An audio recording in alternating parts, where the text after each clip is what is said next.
There we go. Let me get situated with this.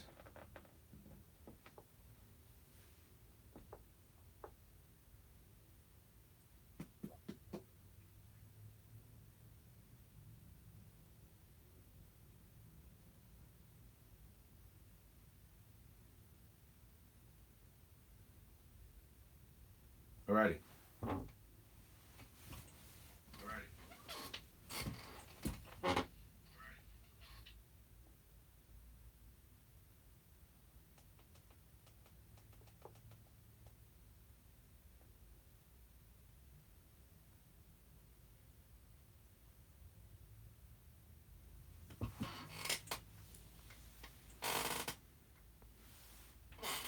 Okay. I'm not too sure why I can't see people's conversations. Hmm. Testing. Is anyone talking? Alright, I see it on that PC. I just have to make sure I see it on this. Bear with me 1 second. Top chats. Here we go. Alrighty, Fox, RC Racing, RC Steven, Joe, what's going on? Ultimate RC Man, Brian, slash Raptor93, Nick, Anthony. It's been a while, just been busy. Walk Legend, RC Steven, who's stalking you? Just to give you guys a heads up, Phil Armstrong, what's going on? STV MO01 New York City 007 bangers. All right, so let's go over a few things. The video that I ended up posting, that was definitely not April Fool's scenario. It's definitely something that is real, and it's kind of annoying because you try to do something cool and it just doesn't end up that way. So that's primarily what's happening. I'm trying to rectify the whole scenario. I don't know if it's going to go down, but we'll see what happens in the near future. But yeah, nah, it's don't want to get into details of it, but it's kind of messed up. You look at scenarios where you can't, and it's a lot of bullshit, sorry for the cursing. I'll probably have to make this mature for you guys to hear that. So, what am I doing on my TRAXXAS rally right now? Well, here are a few things. My UDR was supposed to be here today, and it's not because of the. Let me see if I can get you guys in a better position for you guys to see me. Do this. A little bit over here. All right. Get you guys in a better spot. Let me see. Do you have the 2.0 yet? Like I'm speechless now. If you get the opportunity to beat his face. Baby mama drama? No, I haven't had baby mama drama in probably a few years now, so I don't gotta worry about any of the baby mama drama. Lewis LPRC, what's going on? Smokey, what's going on? Then they keep playing you with the UD. Yeah, dude, man, I want that UDR so bad. Oh snap! I forgot how much of a crap this was to get to. Oh, I think I got it now. Have to hit those two spots. So what am I doing right now? I'm changing out the servo for 2075 servo on my what is this? My rally. You can call it a slash. You can call it a whole bunch of things, but that's what's happening with this. I've been repairing a lot of my RCs as of late. I fixed my Stampede 4x4.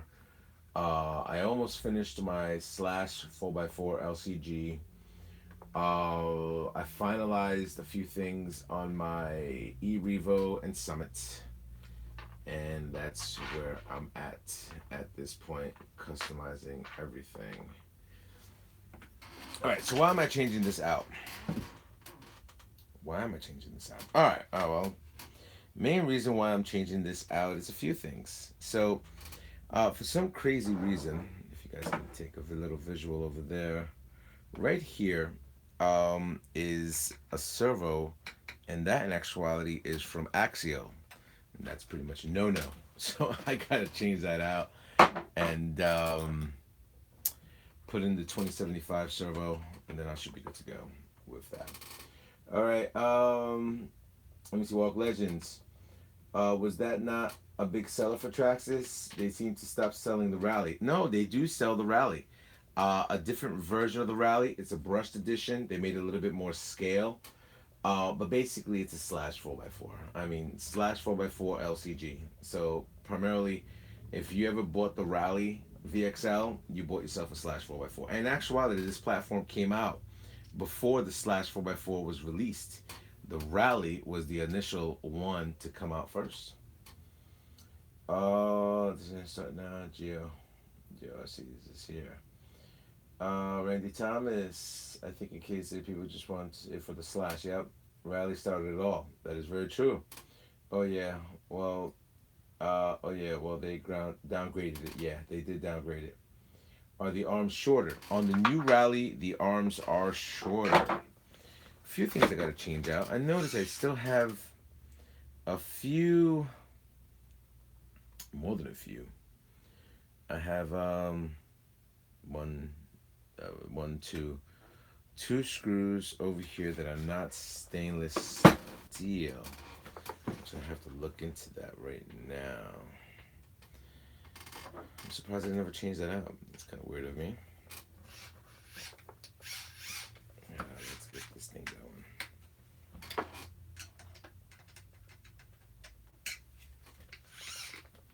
Well, let me give you a heads up. The bulkhead on the slash 4x4 LCG and Rally, I have gone through two bulkheads since I've purchased this RC. It's my slash 4x4 Platinum Edition. And that being said, all of them have broken on a breaking point, which I'll show you right here.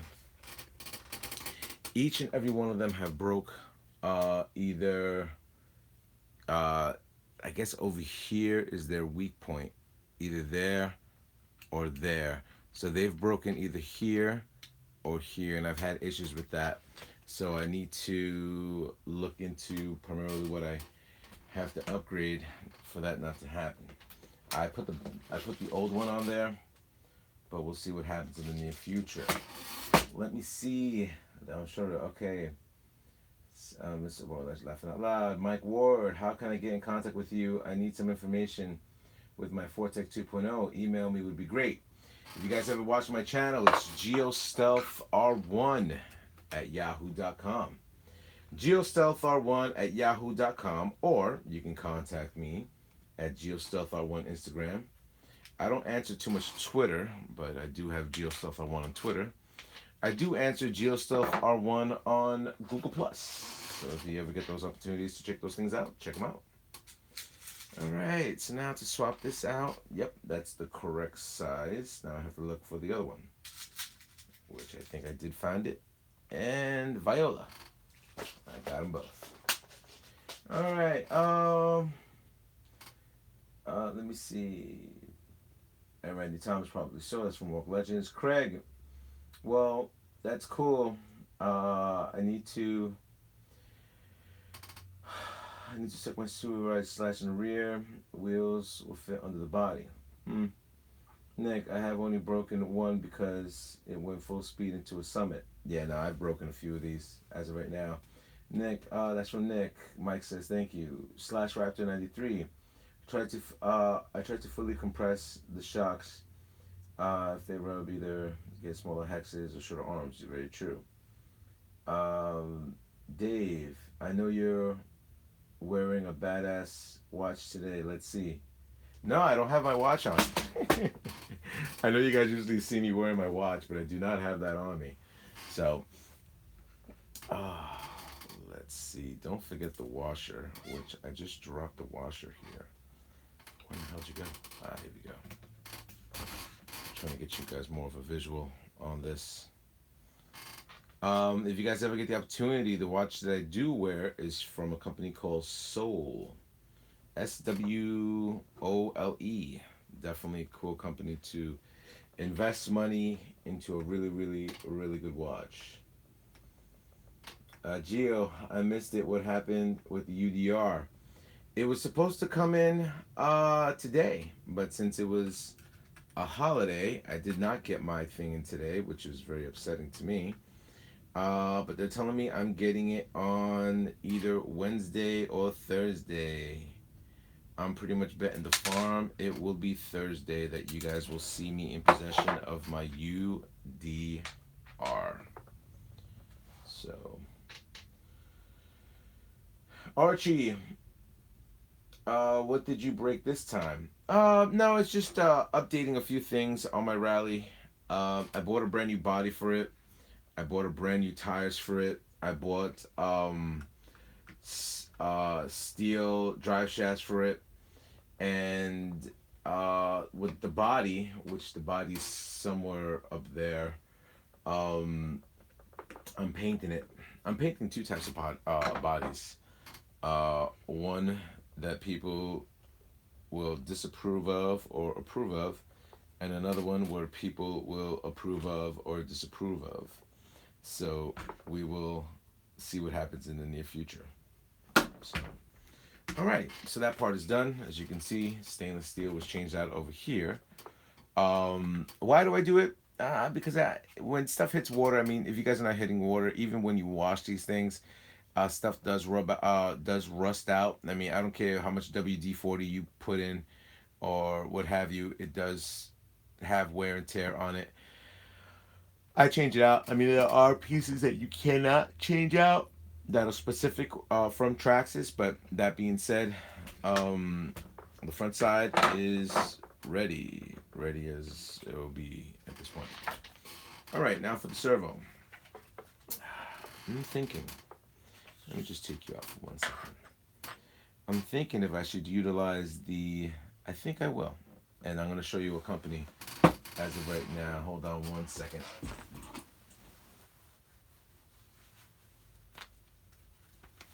Boom, boom, boom, boom, boom, boom, boom, boom.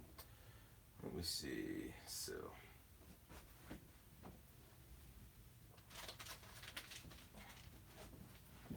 All right. So what am I going to show you? This is the company that I could recommend for you guys to get, which I think is pretty cool. I like this company. This is from Full Force RC. Now, if you guys have never seen this before, these are for your servo. They're called servo clamps. Now, here's the issue that I have with installing the initial servos. They give you these screws that they're good. And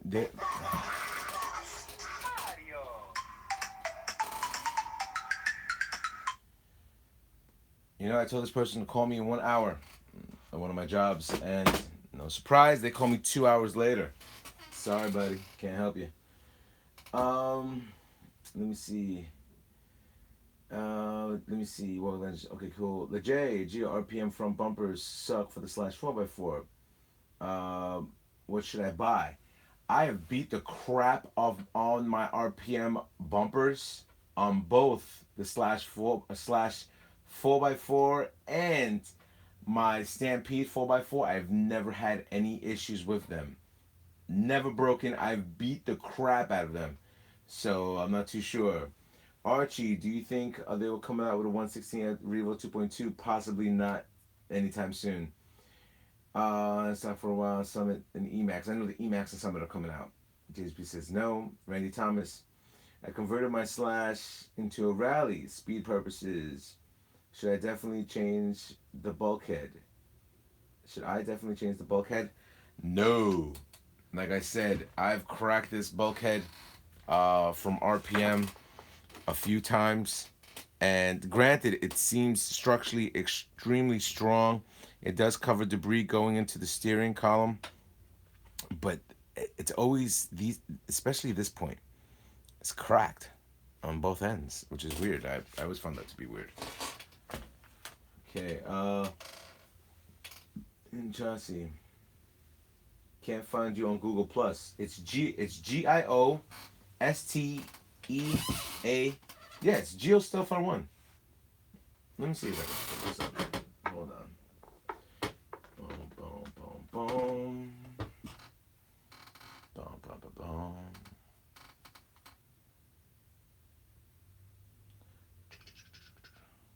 Here we go. For you guys to check out.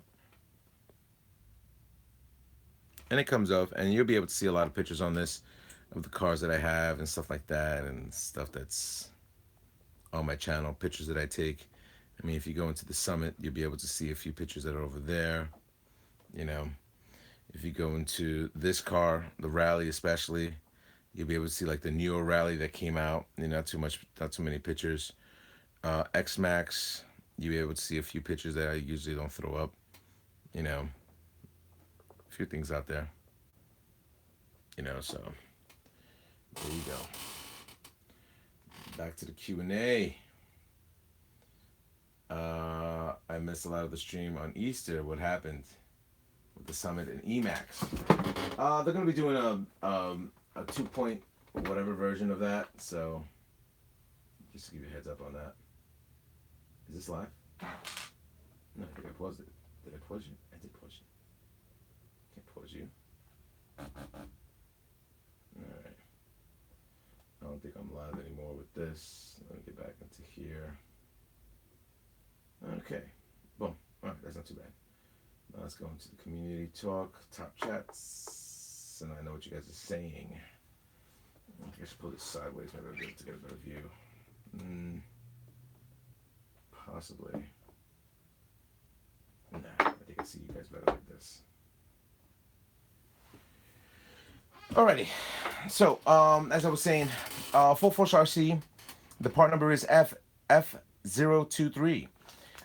You're able to do 3 RCs or 2 RCs with 2 servos like the Summit, E-Revo, and the Emax, or 3 RCs themselves. And this comes in blue. They also come in just regular aluminum, you know, but this is the blue one. I think it matches up with this. So I'll just start taking these things apart as we're discussing a few of the things that are going down. All right. Let me get this out the way so I can see what's going on. Archie, what metal drive shafts would you recommend for the Slash 4x4? MIP or TRAXXAS? MIP is very strong. TRAXXAS is also very strong. I've never broken a drive shaft other than the XO1 over there. But that was due to a very, very, very hard crash. And other than that, I have not broken it. That being said, the only differences I see with the MIP over the TRAXXAS, MIP will rust a little bit more, and it does rub on your rear carriers. But other than that, they're extremely strong. I have MIP on my Axial SCX10. I have MIP on my Yeti 110 scale. I have MIP on my Gravedigger. I have MIP on my 110 scale E-Revo. And I have MIP on my Yeti XL, I believe. Yes. Warhawk Legends. Geo, when people upgrade these servos on the E-Revo will only go 1 servo. What do you think about upgrading using 2 servos?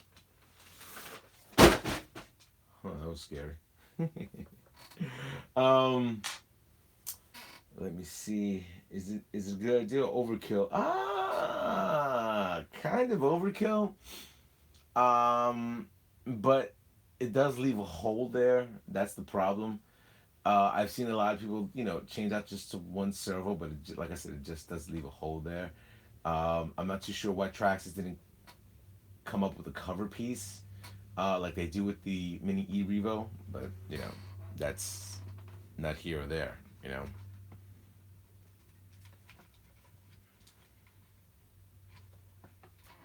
Okay, I like I like them tires are grippy. I like them tires grippy. Who knows? Slash Raptor 93 MIP. When the weight is full on the ground, it doesn't run up the arms. Hmm.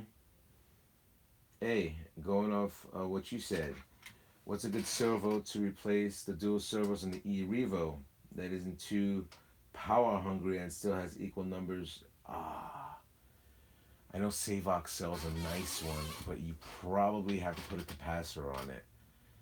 It does require a lot of juice on there. I mean, it really does. If you think about it. If you think about it. Alright, here you go, Mr. No external BC. No, you could put a cap on your a cap on your, what the hell's that thing called? Out of your receiver. So I think I just bought the 1258. I think I just bought that. As you will may notice, I don't have, well, you guys wouldn't notice, I don't have my Fortec here because there's an issue with the Fortec. For some reason, these servos don't fit there with anything else, and the front of the servo is scratching, so I have to put the 1275X in there, and then I upgraded it to like an $80 Savox servo, and it just doesn't, it's just rubbing. I told my hobby guy, just glitch buster. Yes, that's the words I was looking for. It's a power cap on the receiver. Uh-huh. There you go. I don't know. Don't know. Don't know.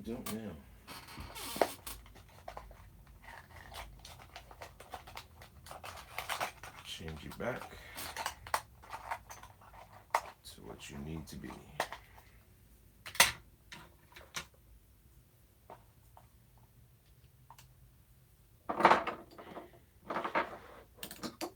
What fell? The top of the SCX10 body. That's a fell. Warner Brothers, RC and stuff. What's going on? My man Bar Harbor Basher. Long time no see, my friend. Now the people that are watching this live, you guys definitely. I'm gonna be doing a segment very soon to where I will be drinking alcohol. It'll probably be rated M for mature, and cursing and stuff like that, and a whole bunch of other things. Probably won't be monetized or anything like that, but whatever. It is what it is. If I was here to do monetizing, then it wouldn't be that fun. So, let me see what these things look like. I've seen them in silver. I haven't seen them in blue yet. I just need two, and for some reason all the screws are coming out. Today drinking? I might have a shot. Who knows? Alright, so let me show you what these things look like and why I like them. So if I can get a little camera pose, you'll notice on the servo, it does have a little lip that's on top. Let me get a little closer on this. And what this does, it covers that, but there's still an opening for it just to slide on there. And then you're able to throw your screw on there. You don't have to put in any washers and everything like that. It slides in. Easy peasy, and we're good to go. So let me get my stainless steel screws out. See what size I'm going to be using. Here we go. 1, 2, 3, 4.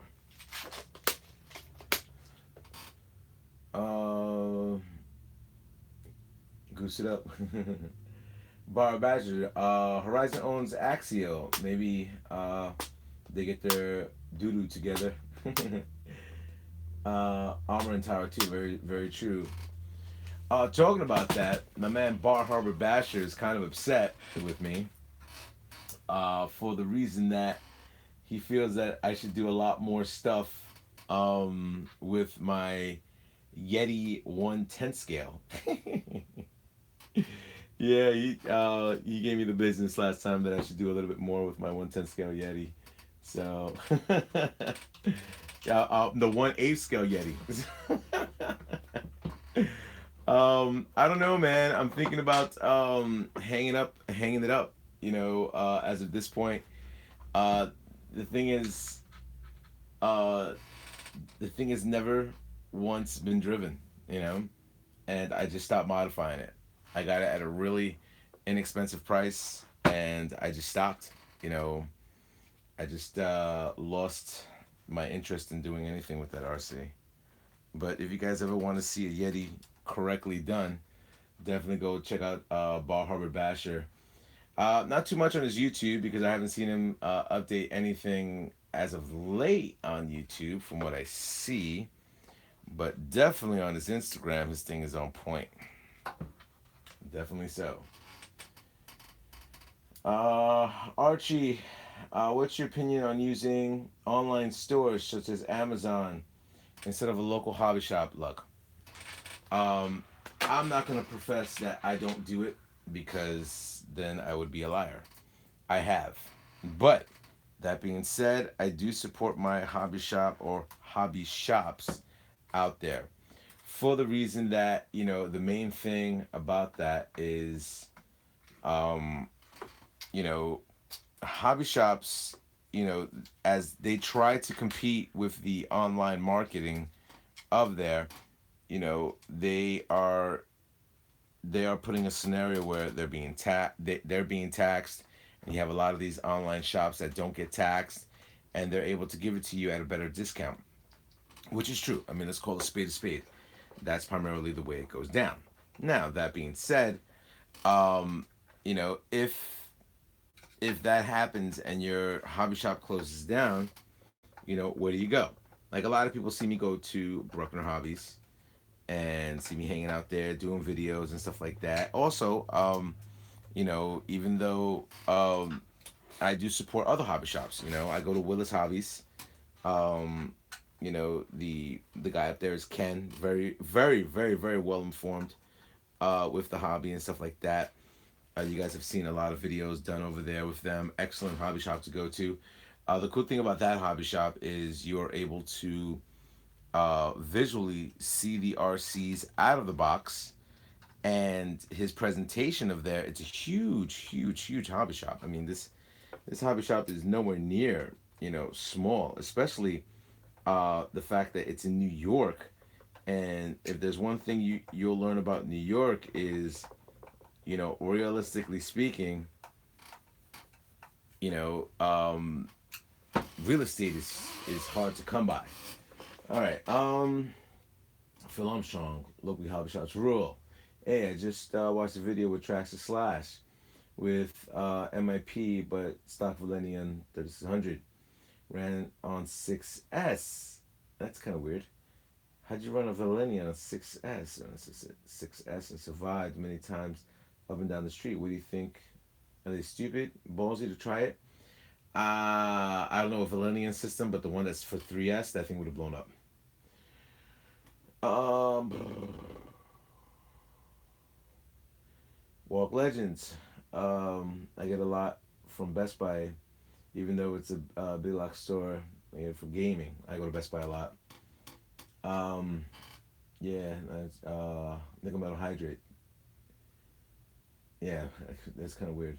Nick, I support my local hobby shop, but some things I could buy offline because they have crazy prices. Like Slash 4x4 online is $400.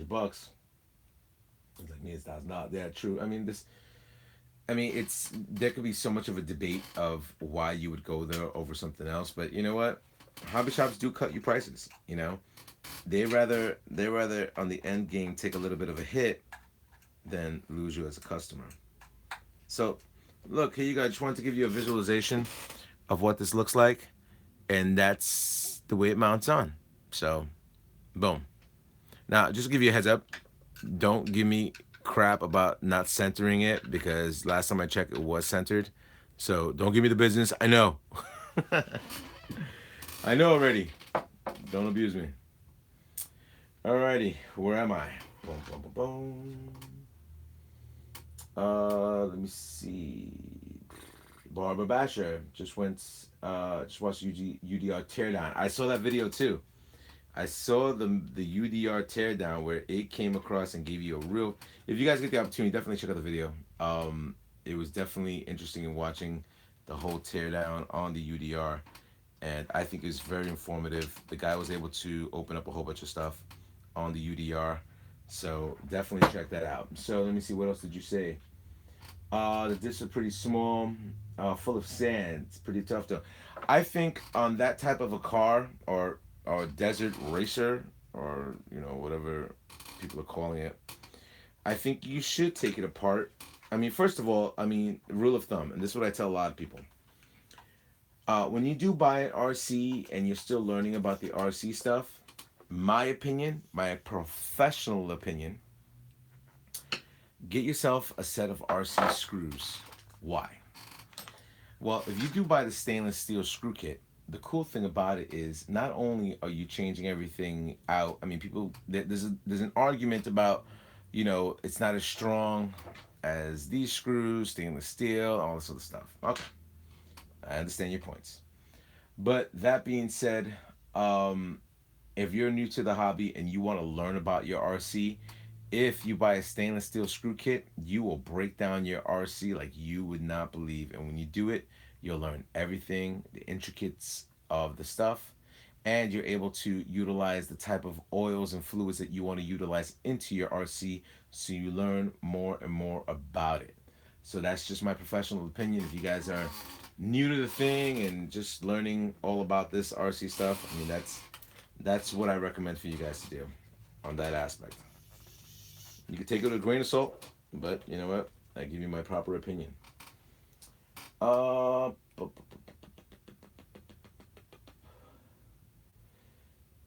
57201. Hey Gio, what's up? Hey, what's going on, Nick? I think you're talking about Kevin Talbot because yeah, that I'd rather not discuss. People have asked me about his channel, continuous, and that being said, that being said, no, I don't know. I mean, my you guys know my channel's a little bit different than his. I mean, I pretty much do a one-on-one basis. If you look at my channel, um, if you think I'm getting paid from this, you're absolutely crazy. But that being said, it is what it is. He has a good following. I'd say that much. He does have his entourage. He does have a substantial following, which is a cool thing. I saw, you know, I saw a few things he's done. Pretty cool. I mean, good to go. Good for you, my friend. Good for you. How's the eRevo 2.2? Yeah, you know what? Bar Harbor Basher. I had it in my hands, and somebody wanted it badly, and I kind of thought I would have had it. I kind of thought another batch was coming out very fast for it, ASAP like fast, and I gave it up just for the guy to have an eRevo because he doesn't even have a big RC. So I said, you know what? You get your hands on it. I'll get the next shipment, which will probably be in like a week or two. Yeah, bull crap. Definitely wasn't a week or two. So no eRevo for me. So now I gotta wait like every other schlep. Good God, get in there, buddy. Get in there because wait a little bit more. When in doubt, bang it, right? Slip in there. Come on. I think I got it. Maybe I got it. I think I got it. All right. Where are we at?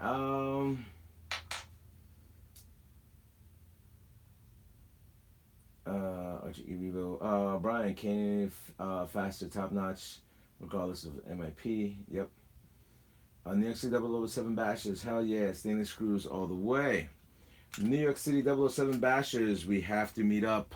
I got to drop you off your stuff to all the other people that have won the contests. If you guys weren't here, you missed out on a good experience with hanging out with me and watching me enjoy Grey Goose on a live feed. For you guys that missed that, that was definitely your boo-boo because I was giving away stuff like a madman, you know?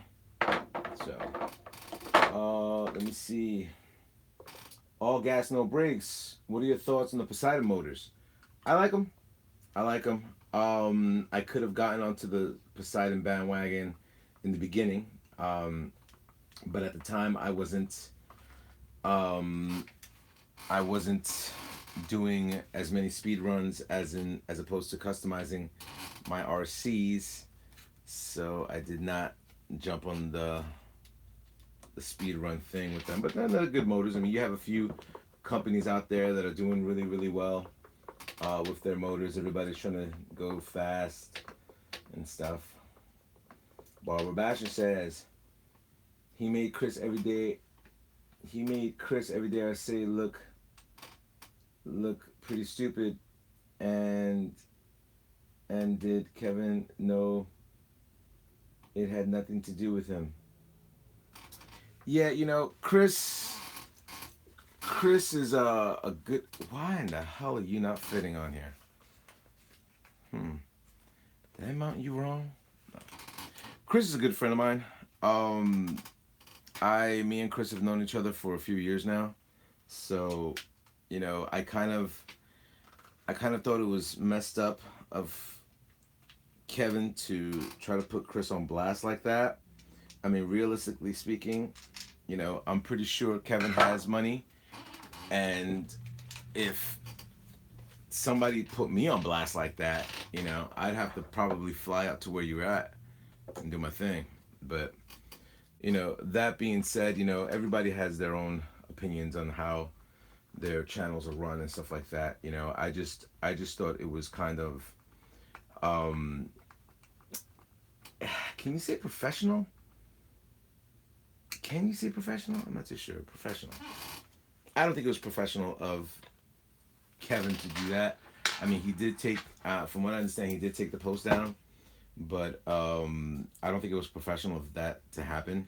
I mean, trust me, I've had people talk smack about, you know, about my channel. I had one guy said to me, if I use words like, you know, customizing or acquiring or any of those other words. And I said to them, I said, yo, man, you don't have to watch my channel, bro. I was like, it's quite alright, man. My channel, you know, it doesn't matter if you're not watching my channel. I mean, it is what it is. If you don't want to watch my channel, that's your prerogative. So I left it like that. Needless to say, they kept on, and I said, look, man, I was like, just lose me. No problem. Let me see. Where are we at? Just got back in the room. Big following. Haven't still greased that chair. No, still squeaky. Let me see. Thumbs up, Org Legends, month or two ago. The purple one, CP Power. I saw that nastiest. Where's my prize for naming the Goose Chase? What was I gonna give you guys for naming the Goose Chase? Was I even giving it a name? I don't know. You got to name it? I don't know. You gotta remind me. That's from Randy Thomas. 007 says, Leopard motors are good as Poseidon. Oh, so Leopard has been around for a long time, way before that. If you ever get to, guys get to check a few things out. Nick, I was on that stream, but I did not win. But I don't really care because I was just having fun. I'm glad you were having fun. Archie, you should do a joint bass session with Chris. I think watching you two together would be a lot of fun. We have done that a few times.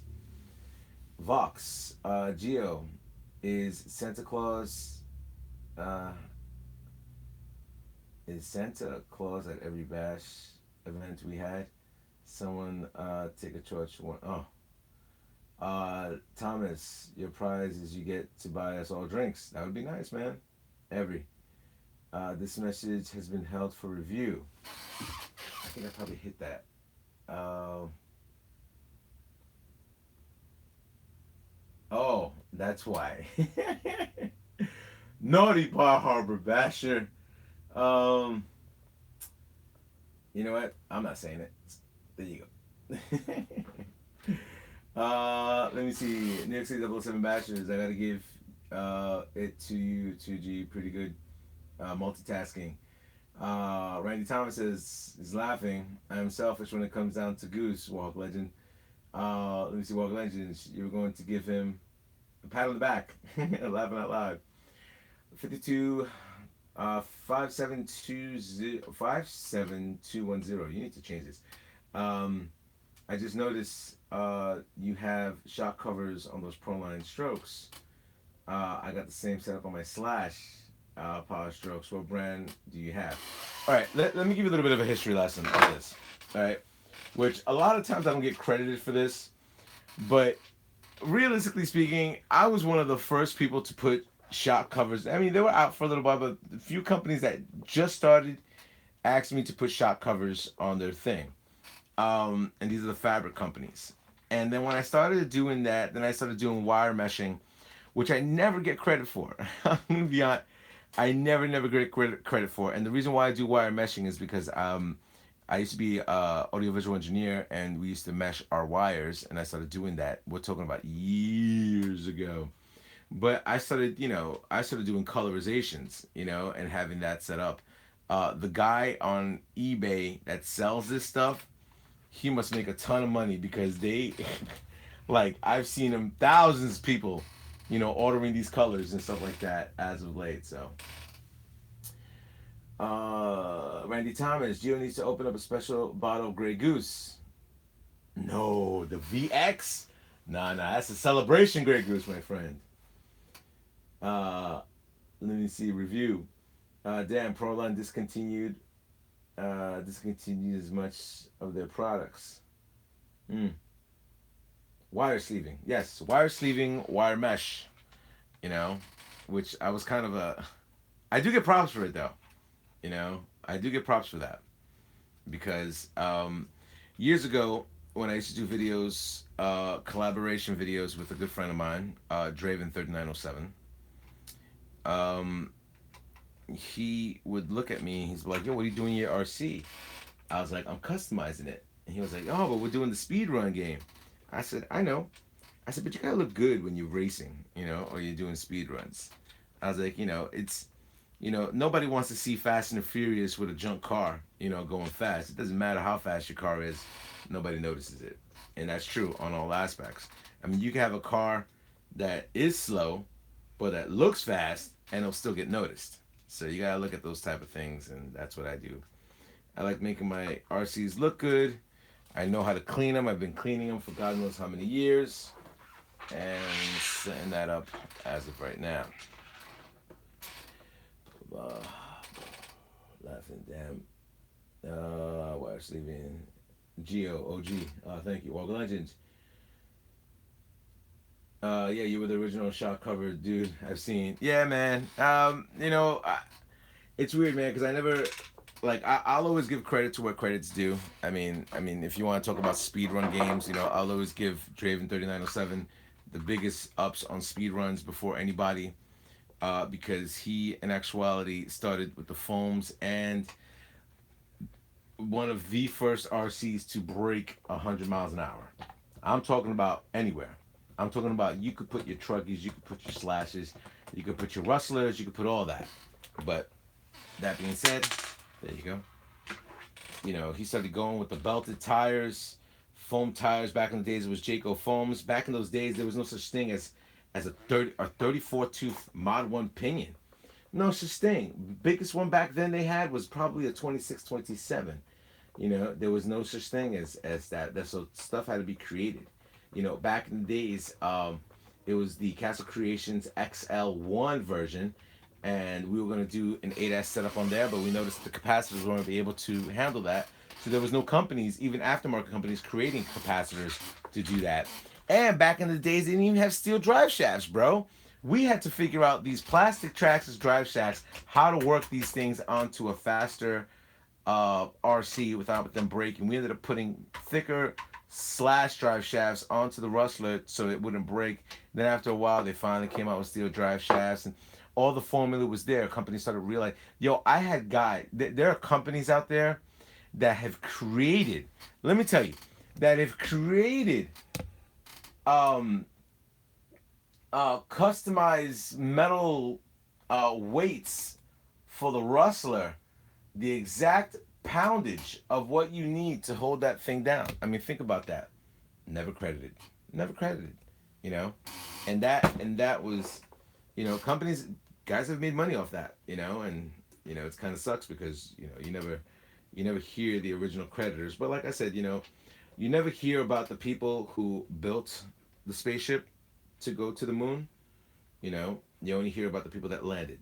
So that's primarily the way it goes down. Um, Archie. Archie says that's where Kevin fails.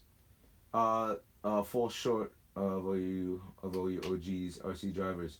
He just shoves a huge ass battery into a car. Doesn't build thought and care that you guys do when you customize your cars. Added, he has 20 miles per hour. Archie talking about talk about. Yes. Well, look. I'll give you my opinion upon him, and it's not a bad opinion. He could put me on blast on this channel. I mean, do me a favor, put me a blast, because the best I could ever hear somebody say to me is, "Yo, I got way more followers than you." You do, you do, in a short period of time. Much props, much props. As you guys want me to know, during the summer times, I do not do RC stuff. A. B. You guys want me to know if you watch my channel religiously. I do. When I drive my RCs. When I drive them for myself. A lot of times I'll shoot a video for you guys. Sometimes I'll shoot a video for you guys, but when I do my RC thing, I pretty much do it by myself. As for Kevin, Kevin has a platform, which is it's his platform. I've seen him destroy a lot of RCs. I've seen him do. I think I saw a couple of videos. I saw a video where he was doing a burnout, which is kind of weird because if you look up a lot of the other YouTube channels that have big viewings, it's pretty much a remake of any big viewing video like burnout or anything like that, or destruction. Let me get something straight. If you want to do a lot of views, you destroy this, you put this on fire, you crash this, you do whatever you want, because if there's one thing people love to see, and that's through anything, I'm talking about carnage in America or anything like that. People want to see destruction. It doesn't matter. People would love to see my Rustler, which I don't drive, put on fire. It's true. People would love to see that. And much props to him, because he found something to where people would watch, and he's able to utilize that platform. More power to him. I think that's his channel, and who am I to say anything bad about the channel? But that's the way he runs his channel. My channel is a little bit more customizations. I think I saw one video where I think he put a brushless motor in SCX10 or a TRX4, and just started beating the crap out of it. He did it first. So you can't fault him on the things that he's. Is this able to come out? Oh, I missed the screw here too. Interesting. So let me see where we at. Astronauts gone wild. Let me look at them. Barbers. Kevin's kid. Kickback. You don't mind. I was watching somewhere else. I see getting destroyed. Almost 70,000. You know what? More power to him. More than 70,000. Did you ever freeze Did it freeze for anybody else? Is it freezing for me? I think it is freezing for me. I don't know.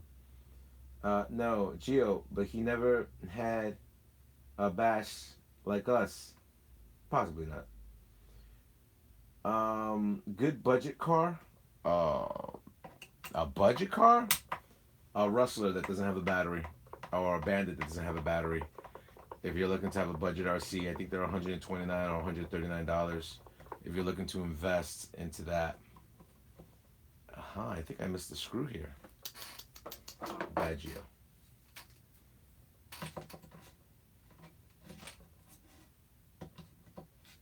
Good Geo. I did miss the screw. Okay. Nick. Okay, now I'm back. Okay, that is big on YouTube. You have to be consistent with your videos. Stay up to date on YouTube research engine. TRX4 Crawler, yes. Yeah, he has a 6X TRX4. That poor TRX, yeah. Well, I actually think I had the first 6X Crawler. You possibly did, but you put everything on Instagram, Bar Harbor Basher. I mean, I always check out, like I said, once again, people, if you guys are looking at full, nice customization stuff, Bar Harbor Basher, I've seen some creative things that happen, with that. Really creative stuff, my friend, really creative stuff. But that's the thing, you know. People get annoyed that my channel only has 16,000 subscribers. And it's true. I mean, who am I to say it does not? It's only 16,000. Now, realistically speaking, you watch my vids, you're interacting with me, always. You watch my vids, you're getting stuff. And yo, trust me, I've seen guys do stuff off my thing and literally say, I created it. I'm like they created it. I'm like, what? I'm like, are you bugging? I just laugh. What do you do? All right. Upgrade. Battery extender. Part number 7. I hope this is a battery extender. It looks like a battery extender. I think it is. Part number 7426X. There you go.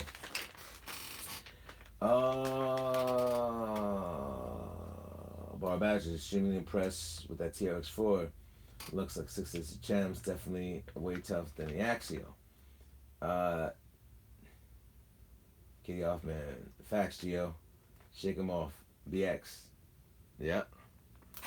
BX in house. Barbench. I got 1,000. Walk Legends.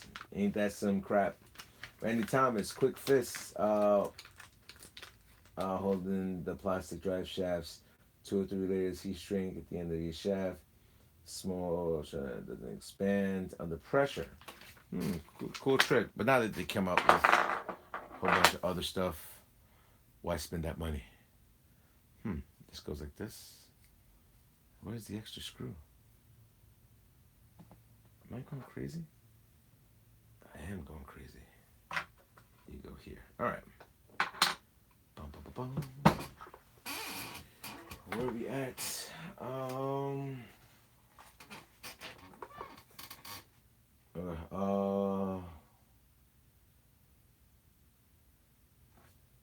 Ball Harbor Basher 5721 just subscribe. Actually, and that's another thing when I do these live streams. A lot of people hate the fact that people interact like that. Me, I like the fact that people are subbing off one another because it does create more and more of a community when it comes down to that. Now, that being said, there are a lot of channels that I check out that, realistically speaking, have kind of disillusioned me into checking out, what they're doing as of late. So I just don't watch them. And there are a lot of people that hate my channel. They hate my channel for the main reason. I'll give you 3 reasons why they hate my channel. A, because they say I don't run as much as I should, which is understandable. I get it, I mean, I could show you my slash right now. This poor beast is almost dead over there.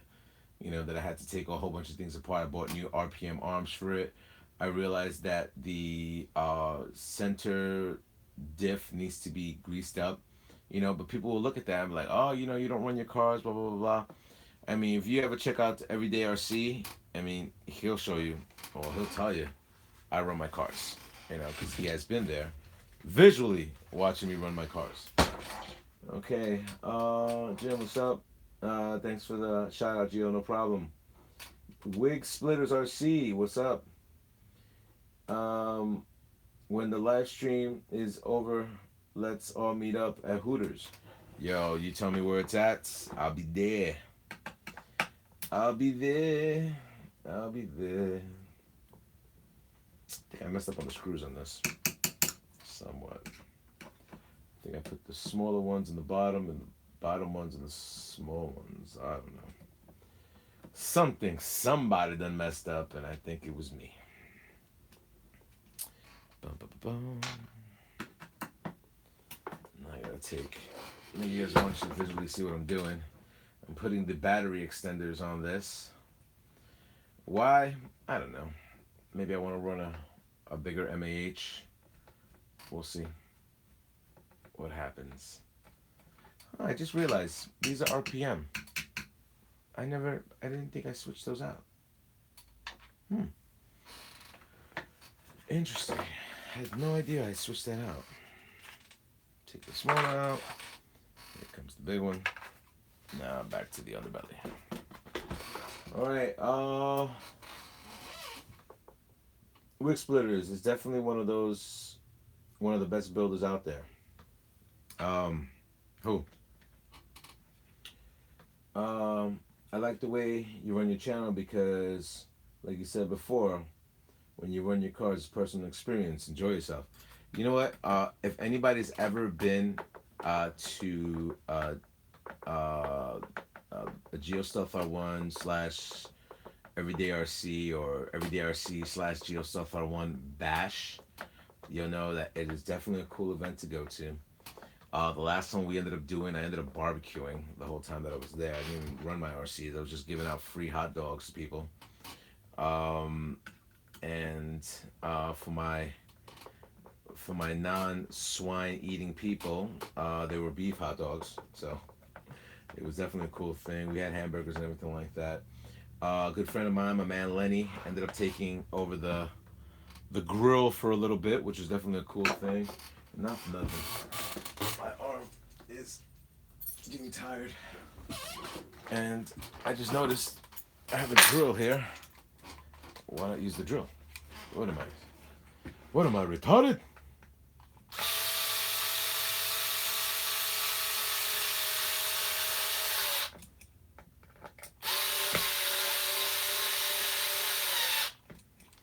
Yeah, so for people that think that I'm in competition with a lot of other these RC channels, I am not. One of my best people that I know that do the RC, do an RC experience is Aaron from Everyday RC, DJ Medic. I do a lot of experience. I experience a lot of things with his channel. I always give him props for the things that he does on his channel. Yeah, so that's you know, I do support a lot of the other YouTubers that are out there because realistically speaking, this is a small thing. I mean, my ex used to give me a lot of crap for doing YouTube and interacting with you guys, and I used to be like, look, be part of it. By the time she realized she needed to be part of it, I'm like, do me a favor, don't be part of it. So let me see. Lenny from Mice and Men. Yes, that's him. If you know who Lenny is? If you guys ever watch Hotness Busted, all right? I have a video. Just type in Hotness Busted, and there is a video of my motorcycle and his motorcycle, and you'll find out who he is. Let me see. Wick Splitter says, I was gonna say you were. Oh yeah, you using the drill. Barbara Bash is laughing. BHB. Check your IG inbox. She says she's your ex now. Yeah, well, you know how shit goes down, buddy. All right, so where are we at? What else am I doing with this RC? Let's talk about this. Am I frozen? I think I might be frozen because I just did turn this around. I'm just going live.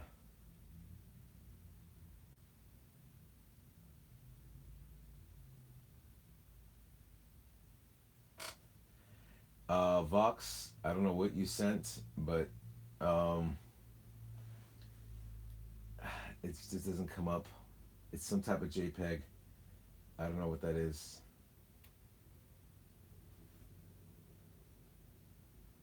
Sorry, man. I don't know what that was. The last thing I need is for you to send me somebody's butt. All right. So here's what I have on my rally, and these are the last things I'm going to be doing to my rally, and my rally will be done. So I'm going to get the blue aluminum links just to match everything up. Everything is all RPM'd out. I have the front and rear T-bone racing. Let me see what we have on RPM. RPM shock towers, RPM Nerf bars, RPM arms, aluminum steering knuckles and hub carriers, RC screws, stainless steel screws all over the place, uh, T TQI receiver. I put the fan on there. This is the updated Velineon system with the capacitors, 4-pole motor. I still do have the TRAXXAS drive shaft, sensor drive shafts, but I'll be changing that out. I believe inside here is has to be changed out. I believe last I had installed was mod 1, and the reason why I had that is because back in the days this had the Sidewinder 8, and the Sidewinder 8 right now is in that thing right there, which is my Yeti 110 scale. So that's where we're at with that. And yeah, so as of right now, I just need the drive shafts and the links, and this RC will be completed. All right, where are we at? No, yeah, no. Goes, trust me, they help me out in situations. Barbets, damn, GIFs, it's gonna be sick rig. Walk Legends, damn, TRAXXAS is not giving us black chassis. They used to back in the days. JR Boricua, 7. What's up from the Bronx? White Plains, what's going on, my man? Mud speed runs. Let me see. Vox, bash event setup. Okay, I'll show.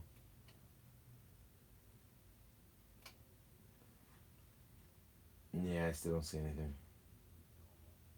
Nothing out loud. A few slashes, black chassis. Yeah, I have to dye this. My slash 4x4 over there is dyed black. So, as you guys are looking at right now, I'm putting on my Dusty Motors shroud. Definitely check out the Dusty Motors stuff. Highly recommended for you to put on your RC, especially, people say, it overheats and everything like that. Yo, during the winter time, this thing is beast. I mean, realistically speaking, I mean, you do have a little temperature spike when it comes down to having this in the summertime, but if it's like 90-degree day, what do you expect? It's still going to be hotter temperatures than anything. But during the winter, this thing is by far one of the best things that you can buy for your RC. So we are done with this until further notice. And this is the PlayStation 4 Rally. Boom. Okay. Love your videos, bro. That's from Junior Boricua 7. Thank you very much. Anyone getting snow today? No, I had snow yesterday. Let me see. My first tracks is Gravedigger. Came with the black chassis. Yes, the Gravedigger. We need to start doing something with that. Let's get good old Gravedigger in hand, and we'll work on that as we speak. Let me take all the extra stuff that I utilize for this thing and put this back in the bag.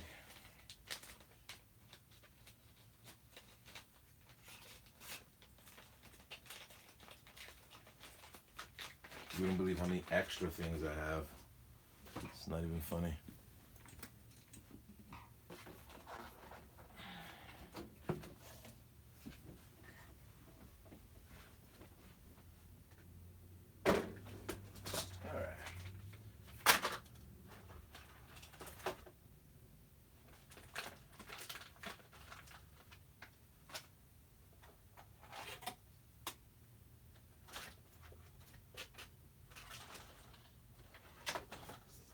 Here we go.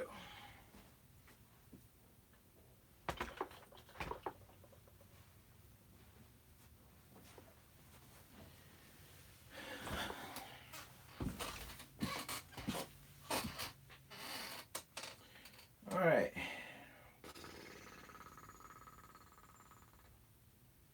Are you going to the International Car Show? Possibly not.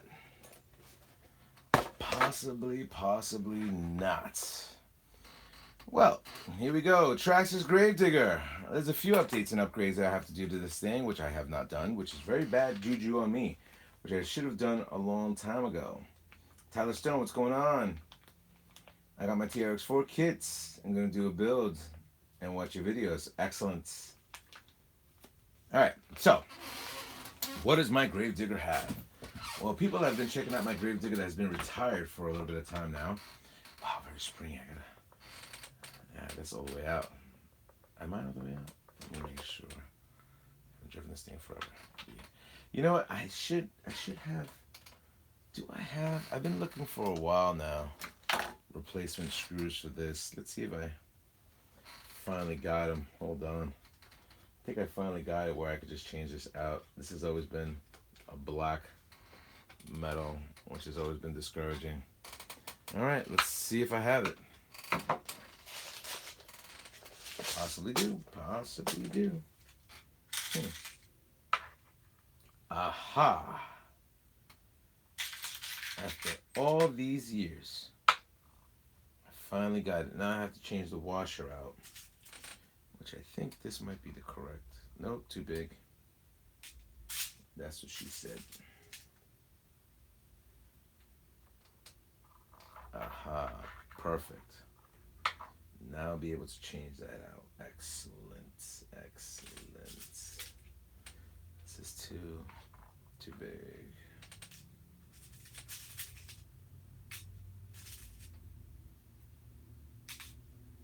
Let me tell you, you could never stop upgrading these RCs throughout the years that I've been doing this. If it's not one thing, it's another.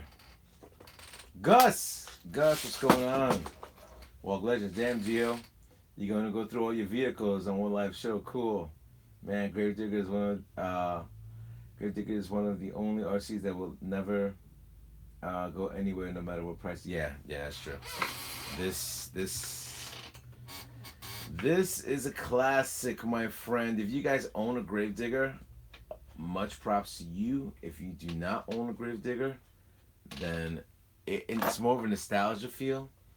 Axio released their Gravedigger, which did pretty well. I mean, not as much as the VXL or the brushed edition, which I thought would have done a little bit better, but it did not. So, let me put these things away into the other stockpile as extras. So what am I doing here today, you're wondering? All right, so primarily, right now I do have the aluminum bulkhead from TRAXXAS, which is a great bulkhead. I mean, I'm not gonna say it's bad, but it is aluminum. And me customizing this RC has been a pleasure to do throughout the years. But I was always wondering if RPM was ever going to come out with their bulkhead, and they did. And this bulkhead is from RPM. The part number is 73754. And that will go in there to fully complete this RC. Now, if they could ever just change this into green, and I believe the back. Yeah, the back too. Once they start changing those two things, this RC will be complete, and maybe they'll be able to change out those shock towers. That would be totally awesome too. So what am I doing? All right, you know what? I'll just talk about the RC for a second with you guys. This is a TRAXXAS Gravedigger VXL, fully RPM'd out. Pretty much anything that was offered for the TRAXXAS Stampede two-wheel drive is on this RC, from the links all the way to the steering knuckles, to the drive, and everything else. Shock towers. On the back, I do, like I said before, I do have the RPM. I do have the MIP drive shafts that are right there. Also, if you're looking closely, Green wire mesh all over this stainless steel screw kit. I do also have the flag that's right here, which is totally awesome. A lot of people ask me about that. It's mounted right there. Um, and I do have my, I mean, this thing has so much RPM. I do have the dirty danglers that are right here, which is a cool thing. And they'll customize a little bit more, throw in the sponsor decals that were right there. A lot of people, find that interesting that I put that on there. And that's primarily it. The Monster Jam signal. You know what? Here is another thing I found. Two more screws that are not stainless steel, and I think I have the replacements too there. I think, maybe I do. I don't know. We'll find out. Always doing something. So, how do I get a hold of this thing? It's going to be very interesting doing this in live video because you really can't get to that, but we'll find out how we can do it. Well, separate your screws as much as you can. All right. Man, Gravedigger is one of the only. Okay. Nick, I have. I used to have a Gravedigger body and Captain. Oh, see, that's another classic. Curses by before then stopped making them through the body way because it was destroyed. Yeah. Sent you a message on Facebook. That's weird. I do not have a Facebook account. Which is interesting if you're able to send that message because I do not have one. So, alright, so this, when you're doing these type of upgrades, make sure just to section out your screws all over the place so you know what goes where, how it installs, back to forth. Alright. Where are we at? 322. I don't know what that means. Tell me what 322 means, my friend. I'd be interested in finding out.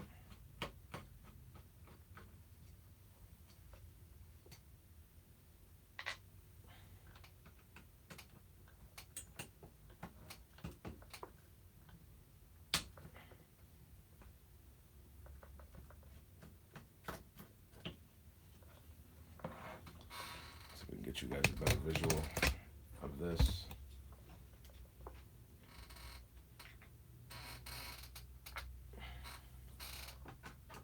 See where we're at. Oh.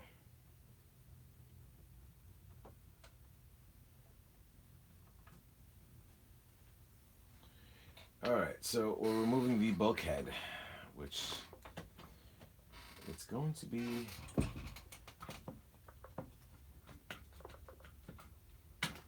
okay. So I guess there goes the front bumper. Put that to the side. Let me see if I can pull you back. Alright, so I'm gonna need the 2.0 to release these screws on back. What's going on? Brian, I have the Gravedigger 30th anniversary and the Bigfoot 1 untouched still in box. Excellent. I got this 30th anniversary body, and also I do have the original the two Gravediggers that are up there body. So yeah, definitely good pull. I mean, those RCs are going for a lot of money right now. If you have them factory sealed in the box, you'll make a killing. A killing. Do you want to sell it? Nah. That's something I would keep for nostalgia reasons. I mean, like, you're talking about a 30th anniversary edition. You kidding me? I gave a 30th anniversary edition body to my hobby guy Ralph that couldn't get them, and I bought it for him for his birthday, I believe it was, and I got him the 30th anniversary. He used to own Elwood Hobbies in Long Island. So Elwood Hobbies in Long Island is no more. So sad scenario. That his hobby shop went down. Okay, so I got this part done. Alrighty, so the bulkhead is almost released. And because I got that godforsaken flag over there, It's not letting me utilize the bulkhead clearer. Let's see if I can get you right here. Did the Kawasaki Edition e-reverb ever go up in value? I don't think so. I mean, you could check. You know what? Let me unbox this bulkhead because it doesn't. It looks kind of. I think there has to be an instruction of this. And if you guys are interested in knowing, I do keep all my packaging. Why? I don't know why. I don't count the money at the end and say, oh my God, I spent this kind of money on this hobby. No, I don't think about that. Because if you do, you're screwed. They sent you 2 sections. What does the book say to me? And you get your cool RPM. Wait a minute. What are you doing here? It comes with a little screw. Why? Okay, so it looks like, it looks like you gave me a screw that I cannot use as of yet. So it tells me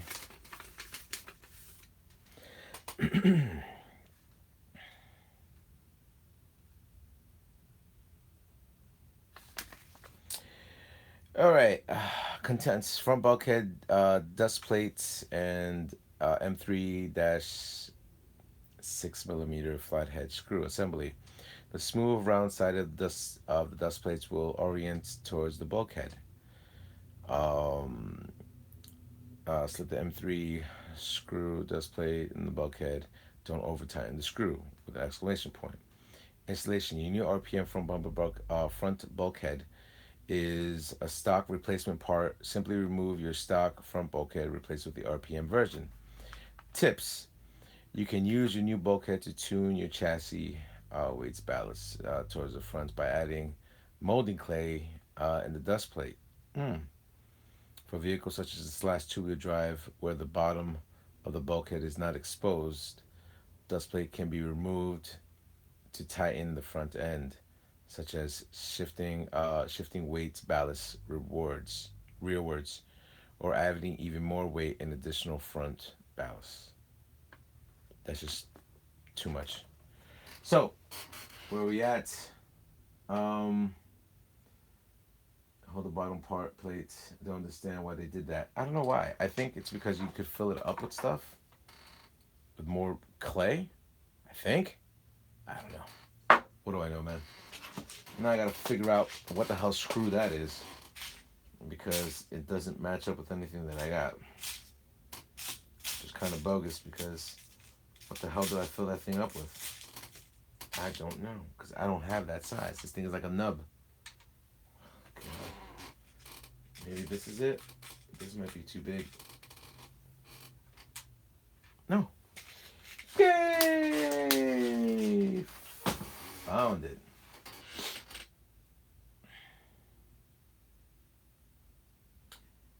Mr. Harris. Not nice.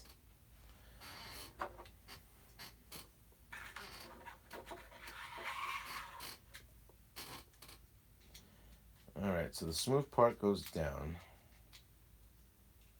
I don't understand. I don't get this. The smooth part goes down. In theory, wait. In theory, it's like this. Why did they do this? I don't know why they did that. Interesting. But here we go. I'm gonna screw this bad boy in right now.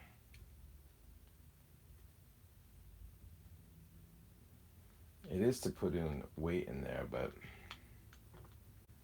I'm not too sure why it was done.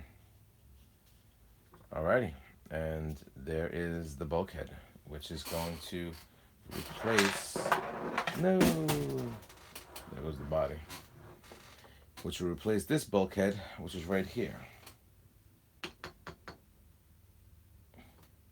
Am I doing the wrong thing? Am I replacing one sturdy metal piece for a plastic RPM piece. I think it does look better. I mean, who knows? Let's go ahead and do it, right? Alright, so to remove these E-clips, which if anybody has done E-clip removal, it is terrible. E-clip removal is one of the hardest things to deal with. Why? Because if it does shoot out, you have lost your E-clip. Do you have extras? You should. But that being said, be very careful when you start doing it.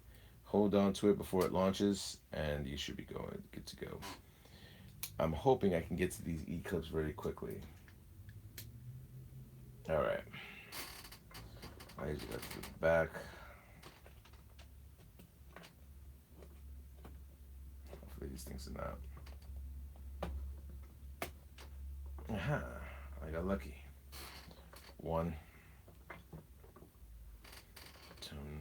Usually I like to face it towards me so it does shoot out. It just hits me. Two. The gods were merciful to me. Now we'll see what it's like to put them back in. What do you plan to do with the aluminum bulkhead? Nothing. I never do anything with the extra parts that I have, to be honest with you. They just stay back in the file. I mean, you wouldn't believe. Dude, I got stuff in there that, look, I got tires that are brand new that will possibly never be used, you know, all over all my RCs. Look at those slash tires over there. Sets that have never been used, ever. Ever. Alright, now I gotta get these things going. It looks like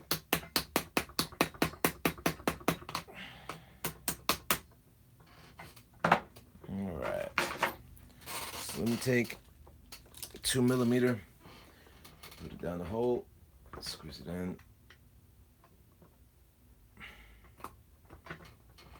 Alrighty.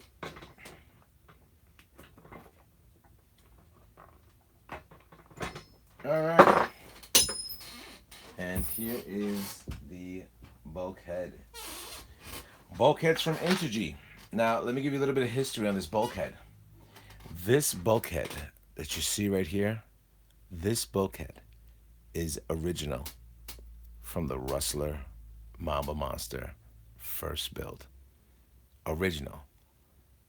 This thing has to be 6 years old. So, this thing is original. Alrighty, now back to this. Alright. So we gotta slip these two pieces back in here. Oh look, it slides in a lot better. Well, not as good. This is probably bent. Judging by how hard it is to push it back in. But here's a question. Oops, I've slid this in before I even knew what the hell I was doing. Alright, so it slides in here. The green hasn't changed much. Less. Okay. Alright. Alright. There we go. I have the last pin. And here's the last piece. Okay. Could you make me, you could make some good money off that. I could. And Gio, you got Big Joes that have never been mounted to wheels by sense. These Big Joes have been mounted, and they were, in actuality, if you guys ever get the opportunity to see, what the hell video was that? Mamba Monster 2 Fire. And I believe those Big Joes were on there. And that's when my Summit and the Mamba Monster 2 first printout went on fire. So just a little bit of a history lesson for you guys. Alright. Almost got this thing going in. This thing is not being too cooperative, but we'll get it in. Just have to be a little bit patient. Maybe a lot of patience. Oh, let me pick you up.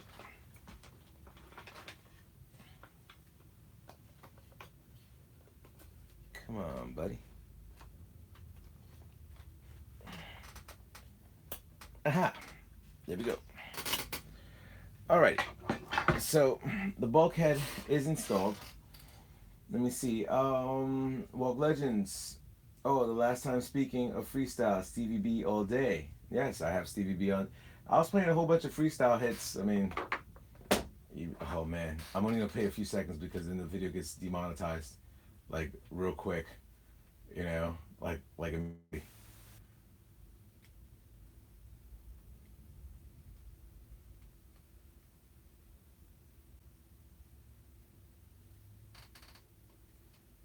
Hmm.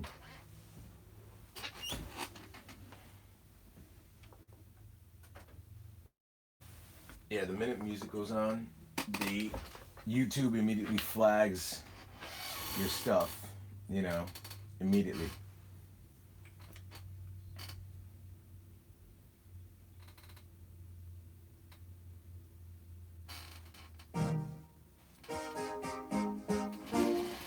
See now, this is pretty loud. You're probably you're probably seeing the stuff fall. The best of Freestyle Mega Mix. Mega Mix. Volume 5.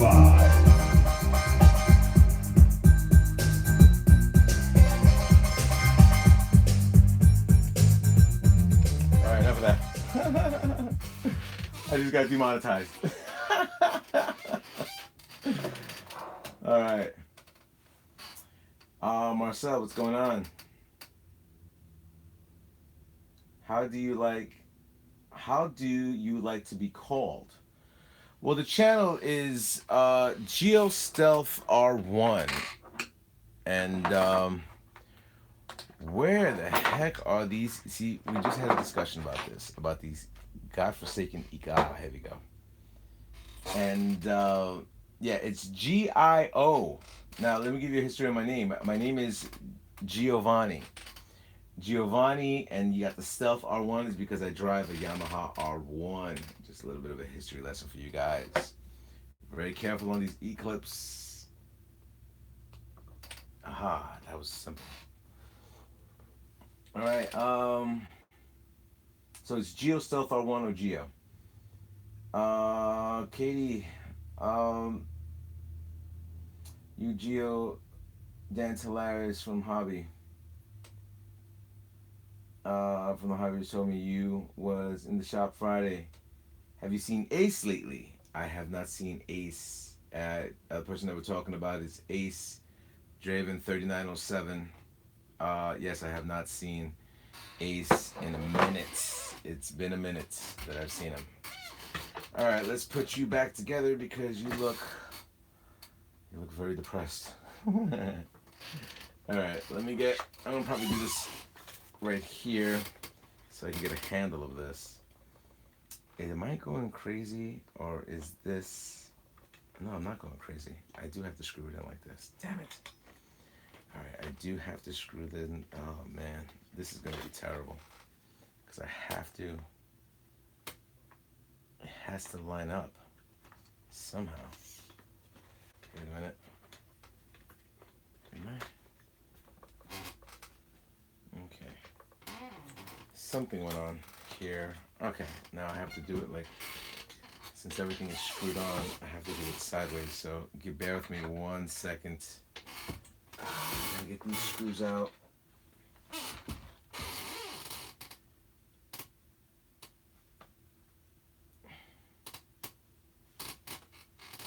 Alright, bear with me 1 second. I gotta screw these things in because if I don't, then it's not gonna line up the way I want it to.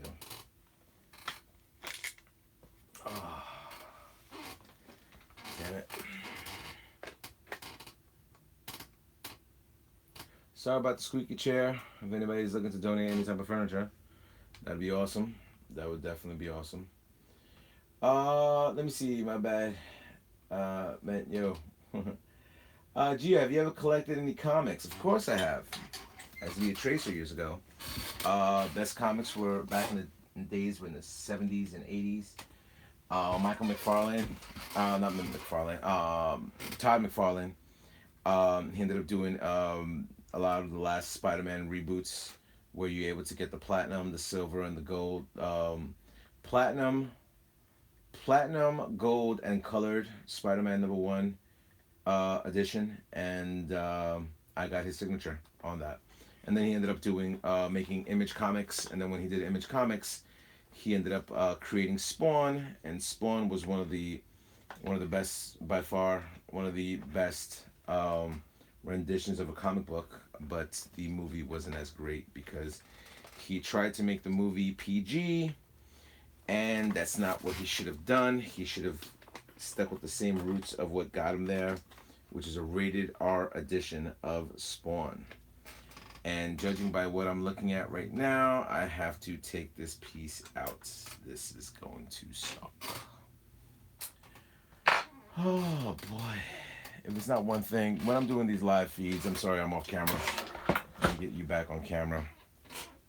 When you're doing these type of live feeds, you get put in a position to where stuff does not work out the way you want it to. So I have to take a few things out, put a few things back in, and hopefully I'll be able to rectify this bulkhead that I'm dealing with.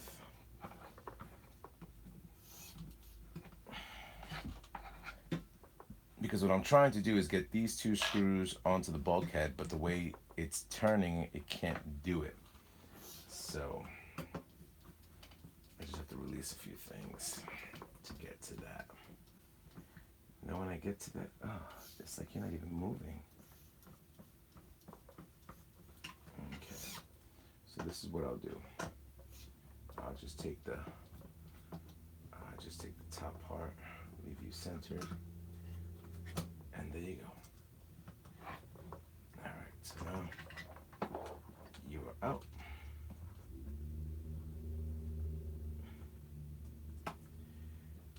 Yo, you doing a good Gio. Don't worry about it. Yeah, I'm trying it. HBO was a classic. Yeah, HBO. I mean, that's when that was on point.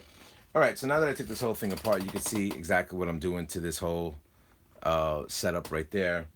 And I just have to put these 2 screws in to match up with the bulkhead. So, dun, dun, dun, dun, dun, dun, dun.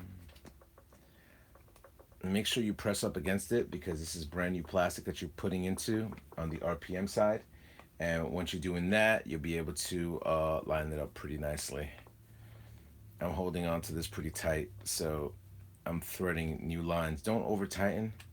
RPM is very, very, very stern when it comes down to their over tightening process. And what happens is that it kind of like kills off your warranty. They'll replace anything that breaks, but if you like strip out something, that's user error, and they say sucks to be you. They don't say that, but I say sucks to be you if you do a boo-boo like that. All right, so my bulkhead is on. I always thought I should have carbon fiber this instead of having this. I personally don't think I needed it, but it was just there. So that's what it looks like right now to give you guys a general visualization on this. People have not seen this RC upgraded in God knows how long. So there you go. This is the bulkhead, the green bulkhead for the Gravedigger. Let's put a few things back together, like the servo. Oh boy, here we go.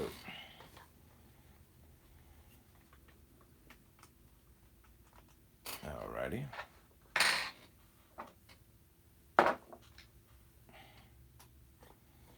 Screwing in onto the servo saver.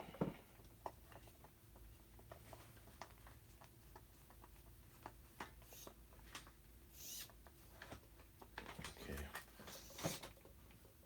Don't over tighten. Don't be abusive. Okay, now we come down to this part.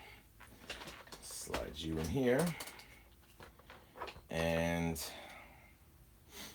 I believe you are going to go in here. Interesting. Where the top? 3 bottoms. Oh, because I'm stupid. There we go. All right, so that's there. And you slide there. You're supposed to be coming in more back. I don't know why you're not. Let's see what's happening underneath.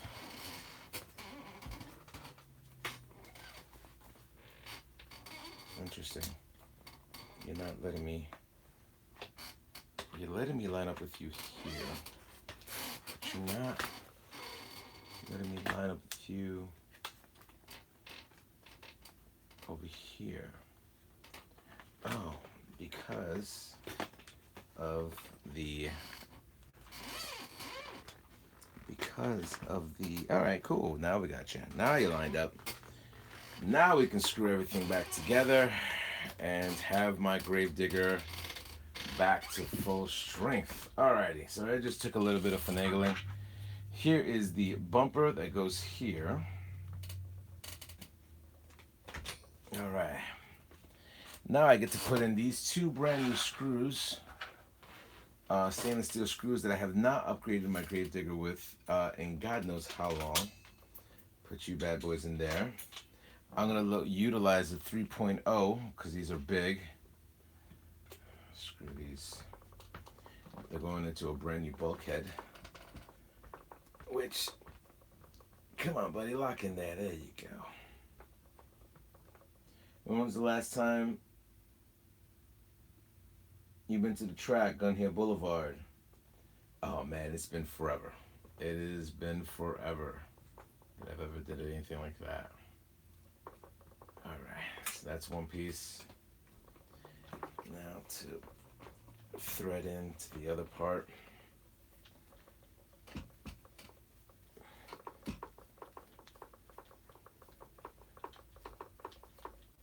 Alrighty. I've never had stainless steel on this. Interesting. And look, it's not even noticeable. I'll be honest with you, you really can't notice it. I mean, I notice it because I see the truck all the time, but it's really not noticeable. Now I go with my 2.5. If you guys are wondering what type of tools I utilize MIP. MIP tools.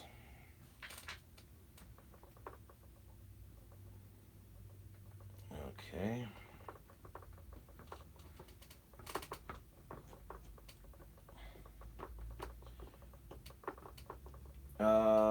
Hybrid.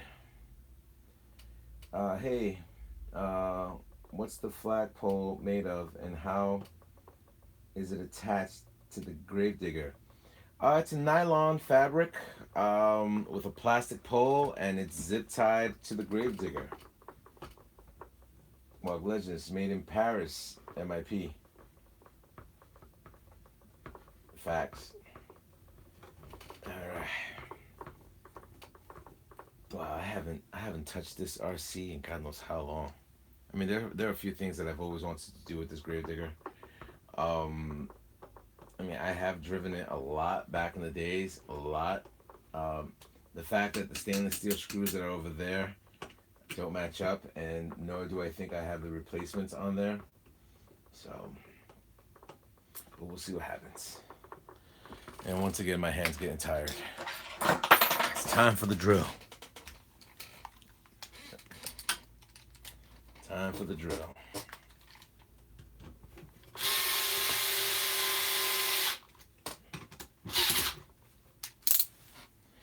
Also, put your torque setting low. You do not want to strip anything.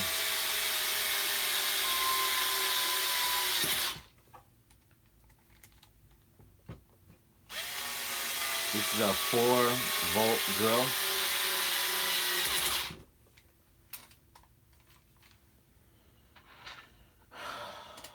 Hybrid. Who makes the roll cage? Never seen the green one before. The name of the roll cage is from a company called VG Racing. I have it on my e-Revo as well.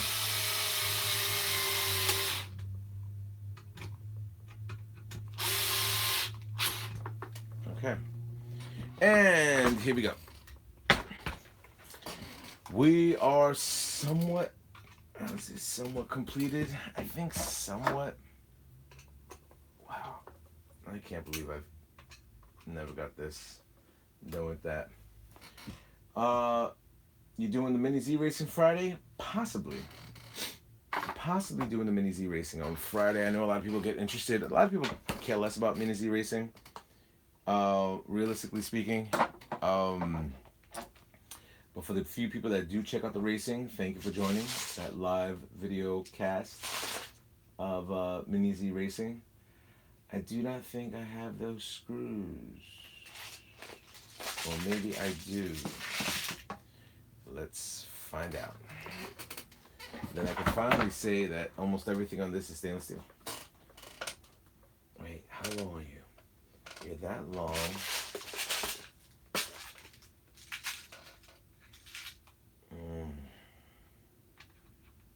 Let me see. You come all the way down to here. You might be long enough. This might be long enough. If these two are long enough, then the full stainless steel setup that I have for this RC is completed. Let me see. Cali Soul, are you planning to let go of any of your rigs?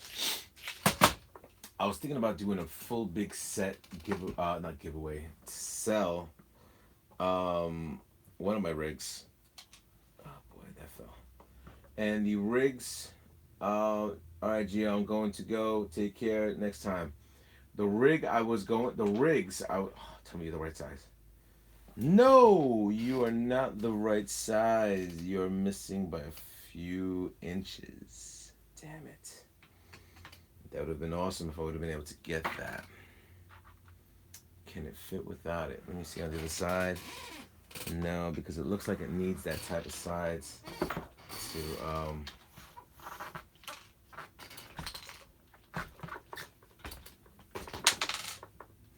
yeah, it looks like I need that type of sides to get that in there, and it's not long enough. I could probably do something longer, but I don't think I have it. Let's see. Oh yeah, I plan to get rid of the whole Yeti collection, which is the Yeti Rock Racer, the Yeti XL, and the Yeti Junior. Those are the RCs that I would be letting go. Damn it, I thought I had it. Sucks. That's bogus. Oh boy. Well, back to the drawing board. Put you back in here and try to figure out how to even install you, because realistically speaking, I gotta somehow get my hand in there and have that lock in. And I just missed it by inches. Jesus Christ. By inches. Literally by inches.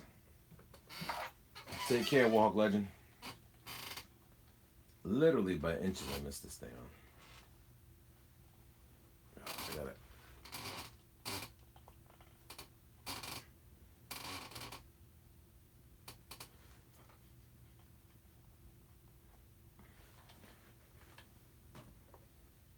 Ain't this a B?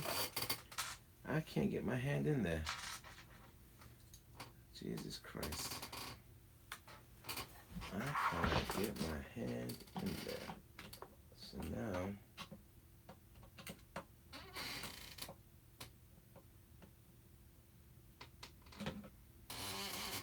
I have to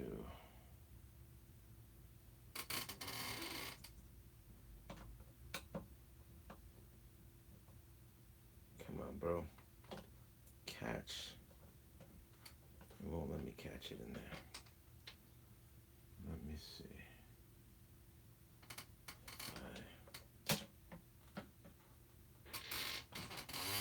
Awesome.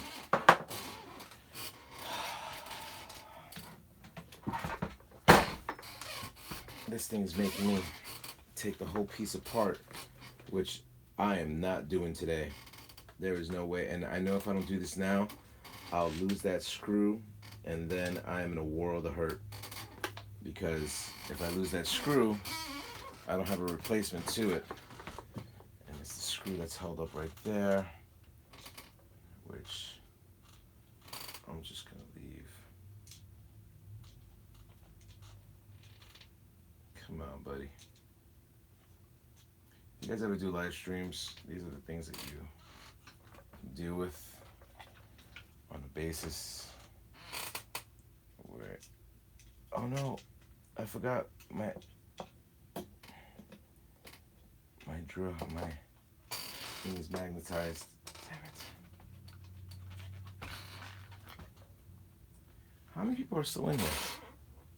18. Oh.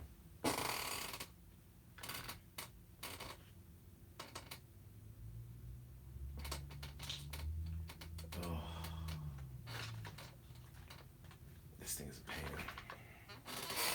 So let's see, how would I be able to do this? Awesome. I lost the nut. Alright. Found the nut. So just working around the house. Excellent, excellent, excellent. Alright, so basically what I have to do is I have to put the nut and leave it right there living. And somehow put my finger here to hold it down as I screw up. So let's see if that works. Wow, I actually caught it. Nice. I actually caught it. Yeah. That's what I'm talking about. I can't believe I actually caught it. All right, so there you go. Gravedigger. Bulkhead replacement has been done.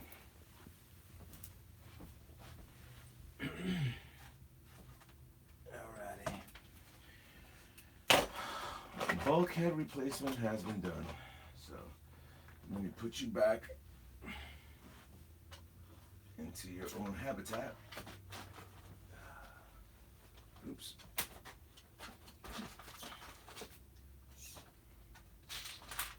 There you go. Boom, boom, boom, boom. I already did updates on my X-Max. I did the update there. I did the update there. I did the update there. Yeah, I think all my trucks are updated as of right now, except the XO1. The XO1 is not updated as of right now. So, all right. So I'll go into a little bit of Q&A with you guys, and you guys can talk about a few things and see what's going on from this point on.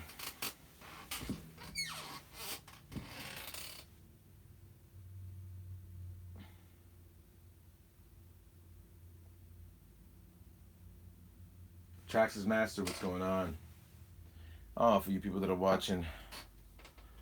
So, what's happening to my Mini Z Racing? Well, somebody asked me just before, where are these screws from? Oh, I was going to go into the Gravedigger. What rigs do I plan to get rid of? All right, so let's talk about the rigs that are planning to be gone. This is what I'm trying to sell, which hopefully I'll do it sooner than later.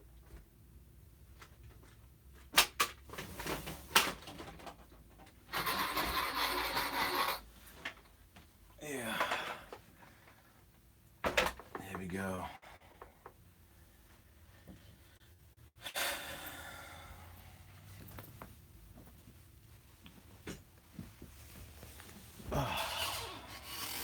Let me get a little bit of background picture for you guys. All right. So this is the Yeti XL. What have I done to this for you guys to even think about buying this thing? Well, here we go. Brand new trenchers. Brand new. These things have never hit asphalt, ground, or anything like that. Brand new trencher spare tire that's in there.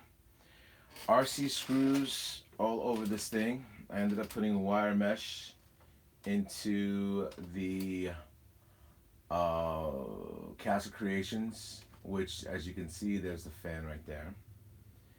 Um, Yo, Steve, I think I'm waiting for you to send me an email um, on the prize that you won. So send me an email as soon as you can. Also, this thing has the hot racing sway bar, brand new, never utilized. Also, this does have T-bone racing. T-bone racing front bumper. It also has the T-bone racing under chassis repair, under chassis. Which, if you look underneath this thing, let me show you this.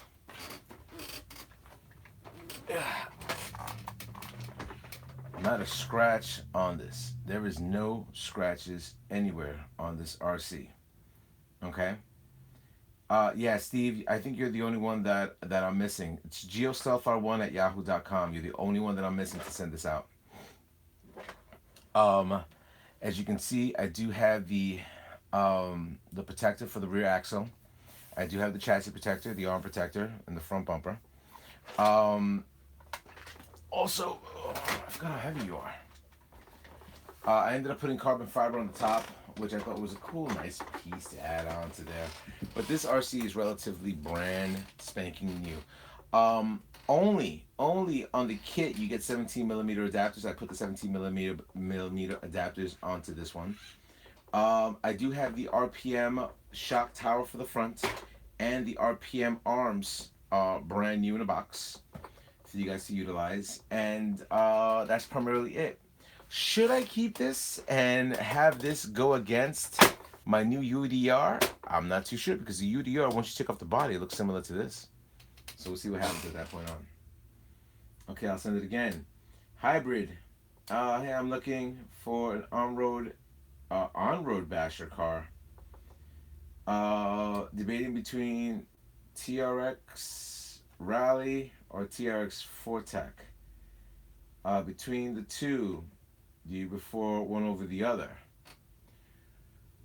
I would say Rally, because you're able to modify more things onto the Rally, as opposed to the Fortec. I've modified everything on my Fortec, which I don't have here. It's in my hobby shop, but I've modified everything. So that's primarily it. You know. 57210. No way. No way in hell I can afford that. It's too valuable. Super sick though. I wouldn't be selling this so expensive. To be honest with you, this thing is brand new. I got the box for it. I got the box. I got the controller. I got the where the hell is the box? The box is somewhere. It's somewhere. Where the hell did I put that box? It's around there somewhere. I know the box is there somewhere. So, why is the Fortec at the hobby shop? Oh, because the servo that I bought didn't fit, and it started rubbing between my steering and my servo. It started rubbing on the servo, and I just spent $70 on that servo. And I said, look, I'll just put that on my Stampede, and I'll just put the 2075X in there, and then we'll just call it a day. It's because it sticks out, a little bit too much. I don't know. What do you think is a fair price for this? It's a brand new setup. It does have T-bone racing for the bumper, chassis protector, arms, and rear axle wire mesh. It does have the 2200 kV motor, which is the Sidewinder 8's version of axials, which is still made by Castle Creations. It does have the upgraded sway bar kit from Hot Racing. It does have the 17 millimeter adapters that are updated on this. They didn't come on this factory. It does have the wheels, which are the Proline trenchers, the wider wall wheels, and also on the rear. It does come with the factory wheels as well. If you guys want to run the factory wheels, it comes with the box, comes with the controller, comes with all the documentation on there. What else does it come with? I think I have 2 Venom batteries for it. I believe I do. Because these do have Dean plugs. Just to give you a heads up, there are Dean connectors, and it has the Castle Creations fan that's in there. I think I said the Hot Racing sway bar. That's right there. And I just put the carbon fiber. Oh, this is also from T-Bone Racing. This is the protector on the top, but I just put red carbon fiber on it. But that's the T-Bone Racing protector. Hard as hell. How much does it cost stock? Well, I don't know. How much does it cost stock? Let's find out. What does this cost stock? That is an interesting question.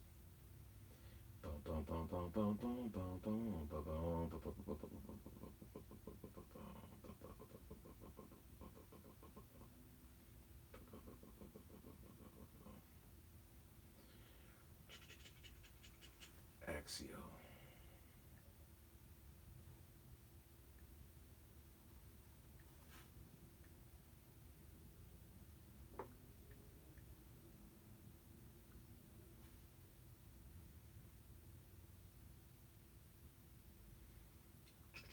Products. Vehicles. Scroll around. Scroll. Here we go. Stock. It's $529 stock. That's how much this truck costs. $529 stock. So basically, you're getting the wheels are probably $100. More than $100. Definitely more than $100. They were like 40 something a pair. There's 4 pairs. There's 3 pairs. Then also you're getting the sway bar kit. Then also you're getting the full T-Bone Racing kit on this, and stainless steel screws all around, and the fan, and most likely 2 batteries. I think 2 batteries. So that needs to leave very soon. Let's see what you guys are saying. Here we go.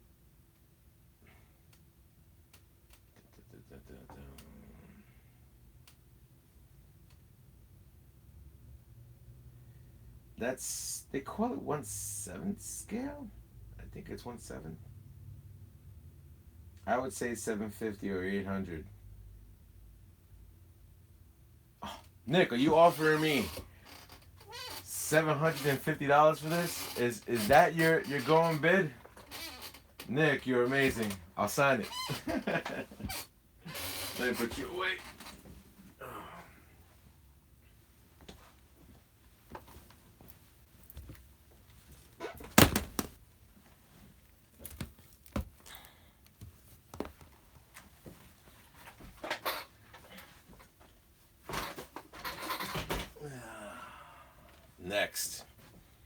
Next item that's going to be sold.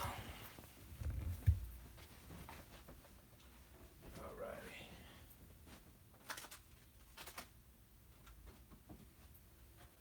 This one. This one is a gem. This one. Let me tell you about this bad boy. Here we go.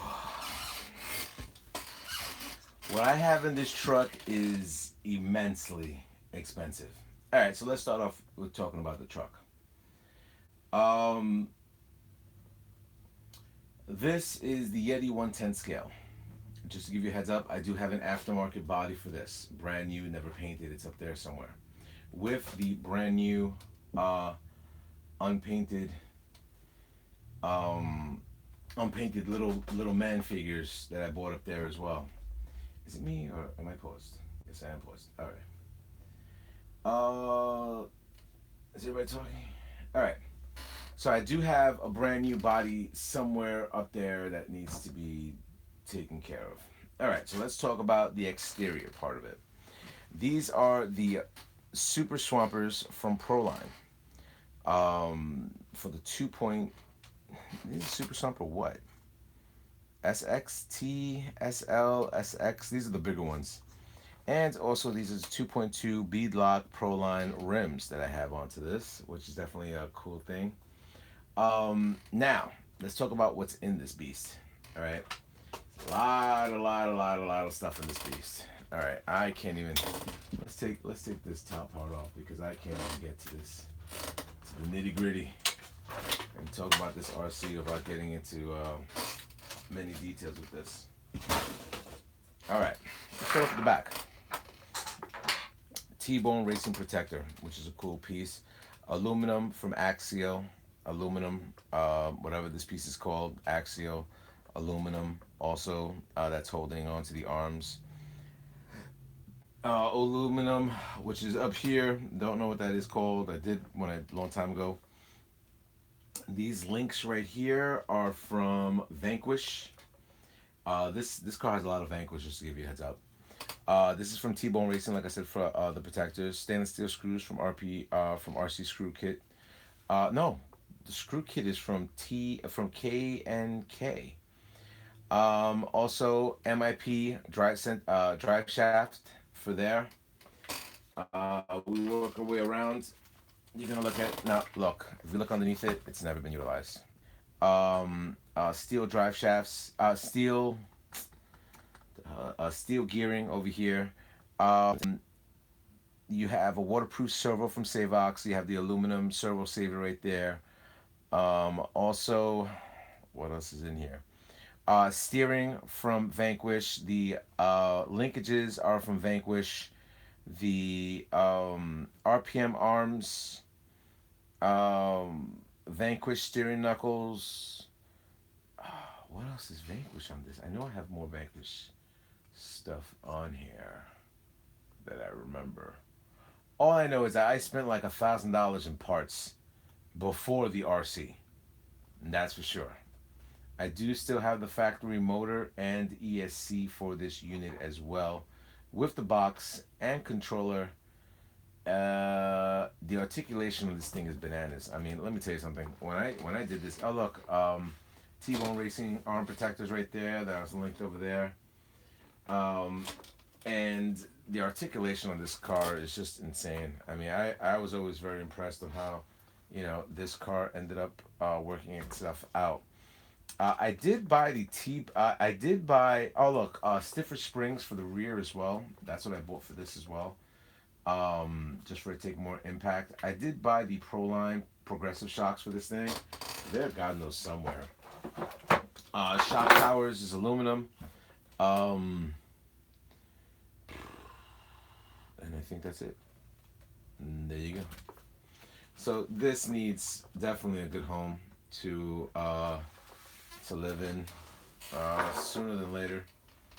I did a little bit of a modification on the chassis itself for this big motor to go in there. It's 2200 kV motor. You should be able to fit a 4S battery nicely onto this thing. Will definitely wake this RC up. So I do have a part list on this. I don't know what the part list is. Sierra, $800. I'll tell you exactly what's in here. Hold on, because I do have a part list of this. I'll give you guys the part list that I utilize, which is crazy. All right, let's go with the part list.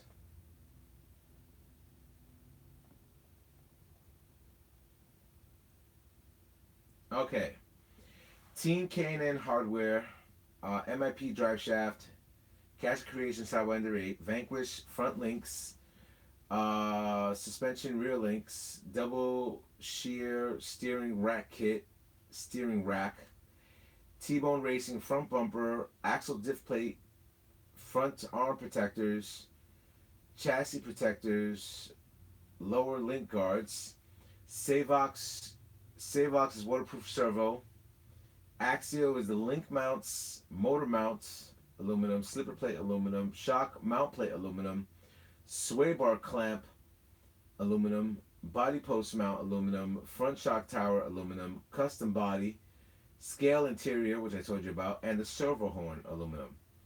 Venom Group 4-cell LiPo 5000 milliamp. Proline Racer front super swampers, rear super swampers, front bead locks, rear bead locks. That's it. Must have been Vanquish. That cost me a lot of money. Must have been Vanquish. So I do have a part list of everything that I put into my RCs. So let me see what you guys are saying.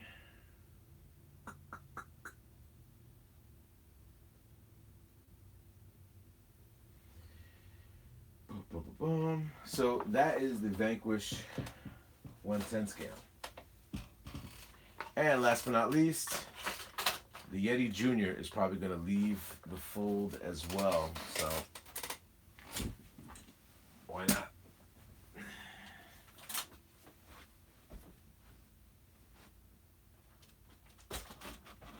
And like I said, I do have the body here somewhere. I mean, here's one part of here. Like here's the interior body pieces, you know, for the men that are inside, and I just have them all over the place. God knows where. Oh boy. Alright, so most likely I'm going to be cutting this video down and giving you guys a little bit more of a heads up of what's initially transpiring. You going for all TRAXXAS theme?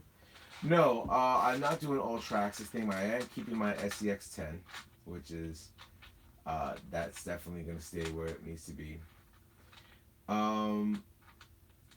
That's definitely going to stay where it needs to be. Like I said, I do have my Kyosho stuff in part. I never driven the Yetis.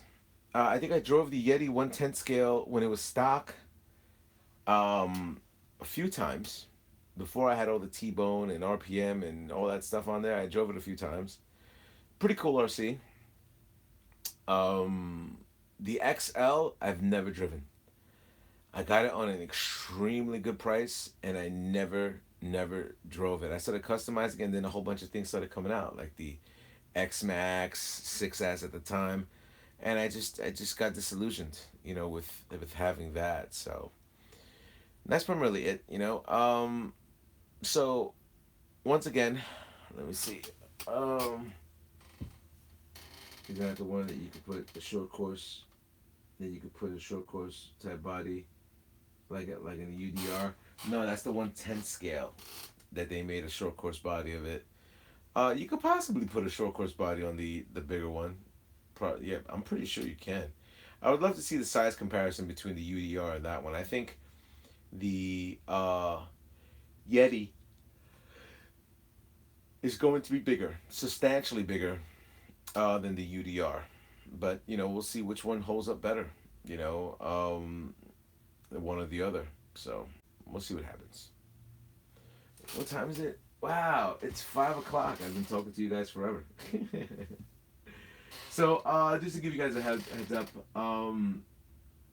hopefully this video was informative to you. You were able to see the bulkhead integration with the Gravedigger, which people never get to see that part of me. Gary, what's going on? Of me doing a live video swap out of components. So if you were able to see the video from earlier, you were able to see the TRAXXAS Rally PlayStation version over there. I ended up changing out the servo and also adapting. What else did I put in there? The servo, and I put on the cool servo mounts, which are from Full Force RC servo clamps, FF023. These are blue aluminum. That was a pretty cool installation that I did for you guys. And put the 20s back in the 2075 servo, and took out the other one that was in there. Then also for the Gravedigger, which you guys have not seen an upgrade on the Gravedigger in God knows how long, I ended up putting the green RPM bulkhead. Part number is 73754. You guys got to see that live on video. And just to give you a reference, this was the original bulkhead that was installed into the Rustler Mamba Monster. This piece is probably 6 years old now.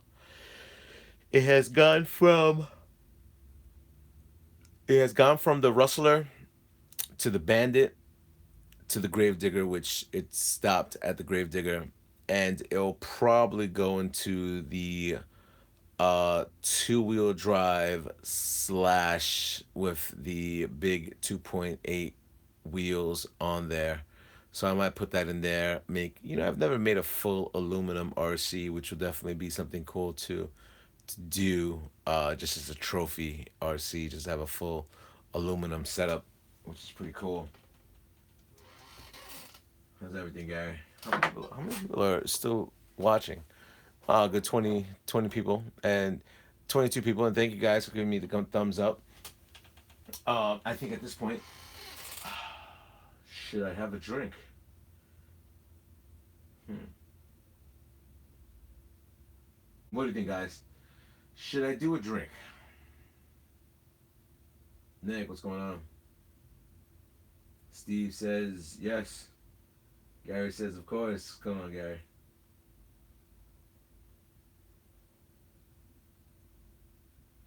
Still here, just getting done cleaning my house. Yeah, drink to the hobby. Anthony, thanks, Gio. Nice live stream. See you next time. Anthony Martinez, thank you very much for showing up. You should stay for a second so I can have it. Yeah, you know what? I have yet to do anything with this.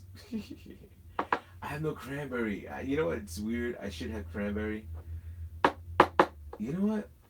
I have some Bel. Hmm. I'm just curious. I'm just curious. I have Belvedere right now in the freezer. I've never had Belvedere ever. I have it right now. Last Thursday was funniest. I'm glad you enjoyed it. Phil Armstrong, thumbs up for two drinks. I've never tried Belvedere. Um, my friend ended up going to uh, what is it? What is it like, Grey Goose? I think so. I could read the product off to you to see for you guys to get a visualization of what it's like. But if it's a potato vodka, I'm not a fan of. Um, if it's a potato vodka, I'm not a fan of. You guys love when I drink the goose, but I'm just curious. My friend ended up giving me a couple of bottles to try out. He was going back to Africa. Um, I forgot, Rwanda. He's staying in Rwanda. His wife works for the UN, and he just started giving me a whole bunch of alcohol. I'm talking about from tequila to Greek alcohol to a whole bunch of other things. So, I'm gonna try that. I'm gonna try some of this. I will. I will. It's frozen, not frozen. Vodka never freezes, but I will try it. Hold on.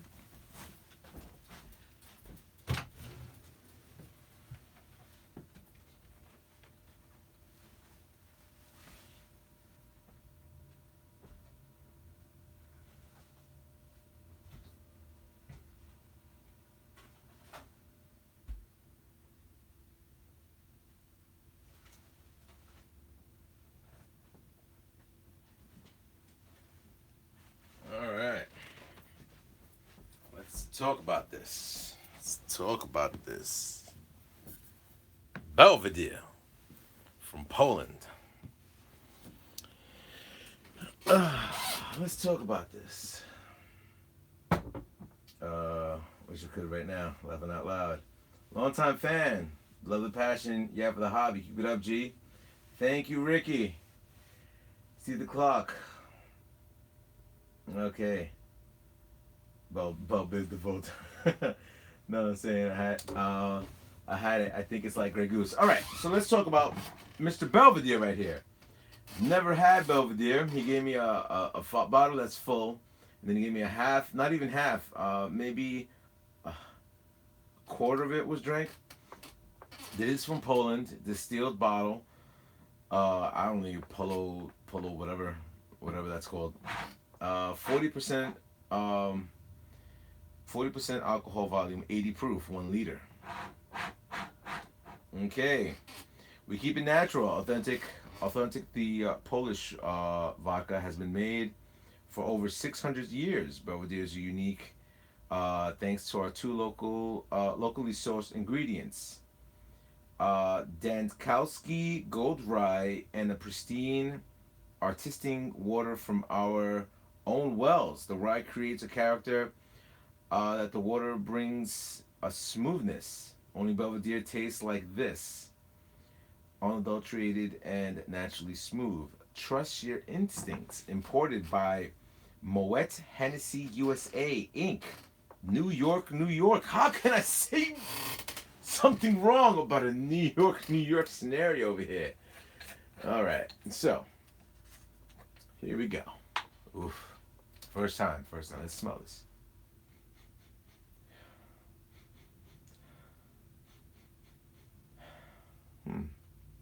It does have the crisp, um, grain vodka taste. Oof, this thing is so chilled. You could tell the difference on the consistency of when a vodka is in the freezer. It's so much thicker. It's like really, really, really thick. Um, it's the first time I'm having Belvedere. For all you people out there, don't smell, drink. Oh, I'm always drinking, Phil. RC Ranch.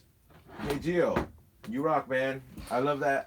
I love that extra one in the background. Also, we could see a close up. Maybe just sit on the table, laughing out loud. Just silly request.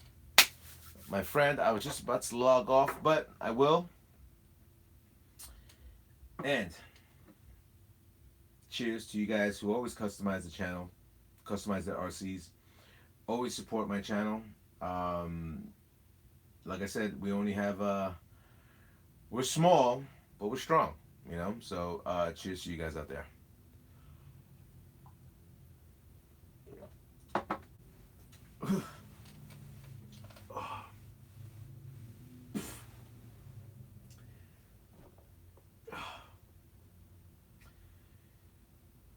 Yeah, it's not as smooth as Grey Goose. It's a lot harsher. A lot harsher than Grey Goose. Oh yeah, definitely so. A lot harsher than Grey Goose. Yeah, I'm still tasting it.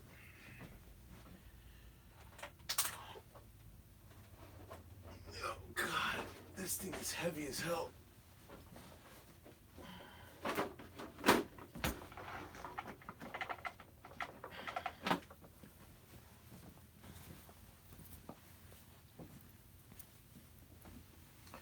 All right.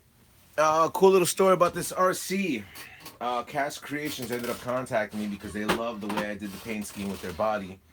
They were very, very, very impressed that I was able to take their logo and not only take their logo and set it up to where they specifically contacted me and said, "Yo, who did the logo?" And I said, try to make I try to make a little bit more of an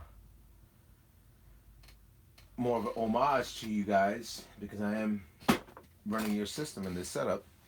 And they were like, "We've never seen our logo with the Mama Monster on the side, and to have their snake come through the Mama Monster and have it done that way." They were very impressed on how you still have a bucket of the names given in the background. Yes, I do. So I ended up doing the Mamba Monster 2 at the time, RC, which they were very impressed on how I did my body and the way I schemed it out and said, you know, Geostealth R1, Geostealth R1, Mama Monster via XL2 at the time, Mama Monster logo like that, and on the back, God, you're heavy.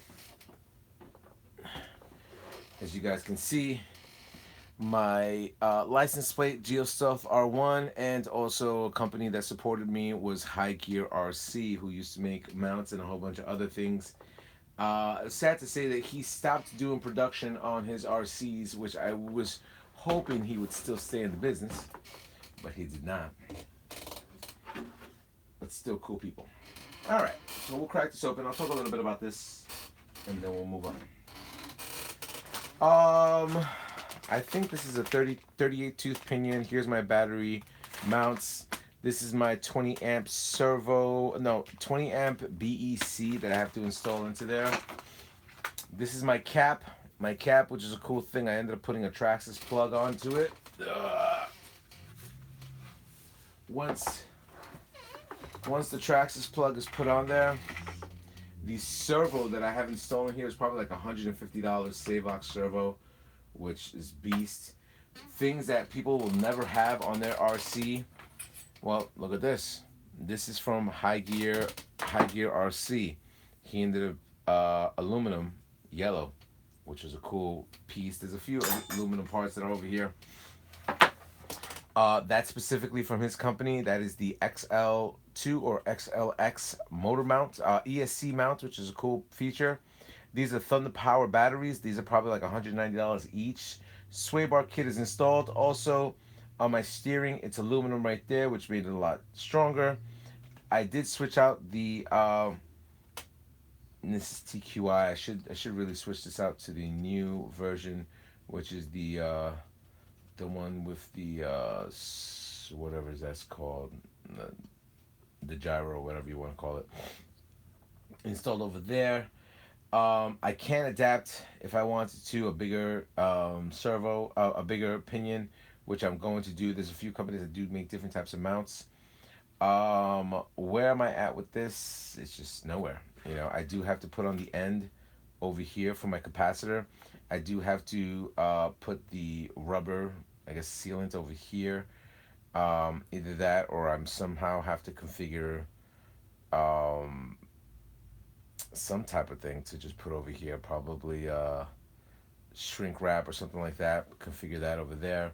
That's where the capacitor is going to live at. And the 20 amp BEC is going to live somewhere over there. And advanced shooters in the TSM. Thank you very much, TSM. That was the words I was looking for. And that's primarily it. So this is the, I mean, like I said, these RPM yellow arms, you're probably never going to find anywhere. I mean, realistically speaking, you can look around, but it ain't going to happen, buddy. And it's going to be a while before you find something like that. You know, it's been 3 years and no one's ever been able to produce those. So good luck if you're able to find that. And also, as you guys can see, I do have the different type of pinion mounts and also setting up for 5th scale wheels. Now, as of right now, they're creating foam 5th scale wheels for me just to have this car set up the way I want it to. And it's going to be TRAXXAS rims with foam on them. Think about that. TRAXXAS rims with foam. So you're definitely getting the diameter specific to your RC, which is going to be smaller in the front, thicker in the back, but they are going to be foam tires. And once I do test those things out, because they've been dying for me to test them out, then they will be on sale for the market. I should really finish this RC. Realistically speaking, what kind of servo is this? This is the brushless SB2274. SB2274. So, Mr. Wester, what's going on? Gio, do you have all types of cars? Can I imagine how many Ray Boogie has? You know Ray Boogie? Ah, well, if you know Ray Boogie, then you're a good friend of mine, my friend. Ray Boogie is one of those characters that you gotta love. I mean, he has helped me out with my Mini Z racing. He's definitely a cool person. I mean, don't get me wrong. When it comes down to race time, you know, Ray Boogie is all serious, you know. And that being said, I mean, he's one of the best racers out in the Bronx. So much props to Ray Boogie if you know him. But yeah, so this was going to be set up for a speed run. I had somebody talk smack that they wanted to race against my X01. And I said to them, I said, look, I was like, here are the modifications that the X01 has to do over your Slash or your Kyosho. I do have to modify to get the motor mount, which goes on top. And also I do have to modify this for the ADAS, which is already done. I have to put my capacitor in there. But once I get the foam wheels, it's checkmate, game over. I think I got you. Once I get the foam wheels, because these won't last on that type of a speed. And I believe with the 1717 motor, it should be good to go. I don't see any type of mishap happening on there. And also, I want to go flex seal the inside of the body so it doesn't concave itself when I'm doing speed runs with this. So I'm looking to a street company. What should I look at? MX Rider, what's going on? Bustin' Farias, yes. I am looking into a street company. Should I look at? I have no idea what your question is, my friend. Street. I'm looking at a street car. What scale? That is the question. If you're gonna do scaling, I mean, I would say I'm liking the Fortec, but HPI has been into it for many many years. So that's what you're looking at that point. So RC Ranch, what's going on? Anyway, like I said, hopefully you guys enjoyed this. Checking out a few things. I was able to do a few repair works live on video, which usually I do not do. I know a lot of people get discouraged on watching that type of scenario happen on my YouTube channel because it gets boring. I mean, realistically speaking, 25 people are watching. People do have a short attention span and don't really know what's initially transpiring. I think one time I ended up, man, you know what? Not for nothing. I've been thinking about something. What numbers are you looking at with the XO1? It's always been my goal above 140 with the XO1. But I've had so many projects that I've gone throughout the years, I've never been able to do it. But that being said, here's what I'm thinking. I just had Belvedere. Belvedere is very, very, very harsh. Like, harsh. But that being said, my taste buds always say goose. Always. Always. So we're going to do goose. Nick, I've been on this stream for the whole time. Thank you very much, Nick. Oh, and for you guys who have been long-time subscribers, or you guys who have just subscribed, I'm going to be giving away Geo Stealth R1 decals very soon. And also, I'm going to be selling Geo Stealth R1 t-shirts, but there's going to be a catch with that. I'm going to be doing a contest. When you buy a t-shirt, you're entered into the contest. If you buy 2 t-shirts, I'll put your name 3 times into the contest. I'll be giving away something pretty cool. I'm not too sure what it's going to be, but we'll see what I do, on that aspect. So that, how does it compare to the Grey Goose? I gotta test that out. This taste test right now. Will you be selling stickers? In the beginning, I'm gonna start giving them away, as a promotion thing, and then I'll just sell them for like $2 a pair or something like that. I know they're like $1 to make, but whatever. We'll see. All right. So to Grey Goose. This is my go-to. Let me tell you. This is my go-to alcohol. All day. So.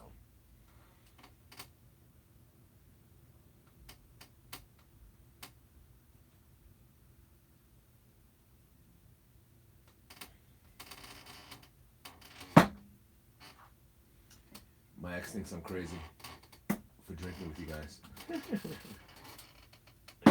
I say to the hell with you. So we're gonna be doing that very soon. Extremely, extremely soon. I think what I'm going to do is I'm gonna contact my my local hobby guy. I'm gonna have him put the T-shirts on his website for you guys to buy directly from him, so he can mail it out to you guys. And once I do that,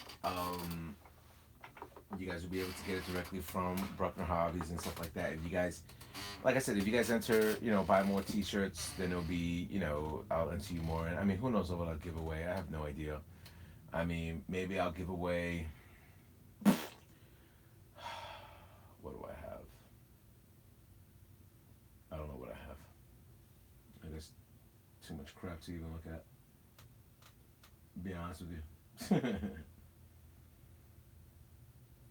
Yes, you deserve the best alcohol. I should. You're right. I should have the best alcohol. Now, for you people that, once again, here we go. Now, we're pretty much almost to the top. Let me see. I got to get the camera view. I'm looking at my iPad to see how this looks. Hold on. All right. I think a little. See, we're almost to the top over there. Let me go a little bit lower. There we go. So, yeah, when are you gonna make a new video of the new e-Revo? When I get it in. If you guys were here earlier, I was able to talk about what happened, how I gave up the new e-Revo for somebody who has this. That was his second RC, and I thought, when they were going to do, I thought when they were going to release the e-Revo, I didn't think they were going to do a limited number. So I said to him, because he was with his kid and stuff like that, and he really wanted it. And I already have so many RCs. Who am I to, be a jerk? So I said, look, I'll wait for the next one. I'm more waiting for the UDR than anything. I was like, I'll wait up on that. And then all of a sudden, my hobby guy says, yo, they're like 3 to 4 weeks back ordered. I said, are you kidding me? I was like, I almost threw up. Hi, is anyone keeping track of the shots? Hopefully he doesn't try to get behind the wheel of the XO1 at 140.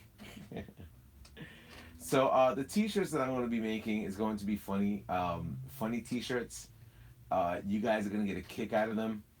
But they're specifically to the things that I do at with my hobby and stuff like that. So when you do look at it, you're gonna be like, you know what, that's something interesting to wear. And when you see it, you'll notice that it's specifically for me. I'm speaking to my local hobby guy. I think we're gonna sell the t-shirts at $20 at a clip. Which realistically speaking, I'm not making any money on it. Nothing. It's specifically for the artwork, for the t-shirt, and for it to be shipped, from what I understand.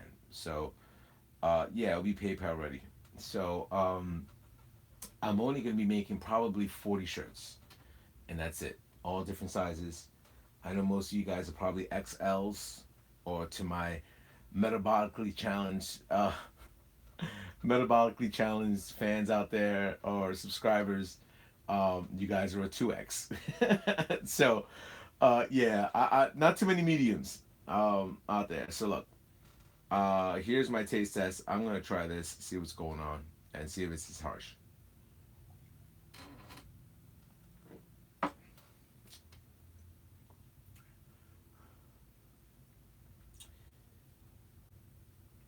It has a different burn, but it's definitely smoother.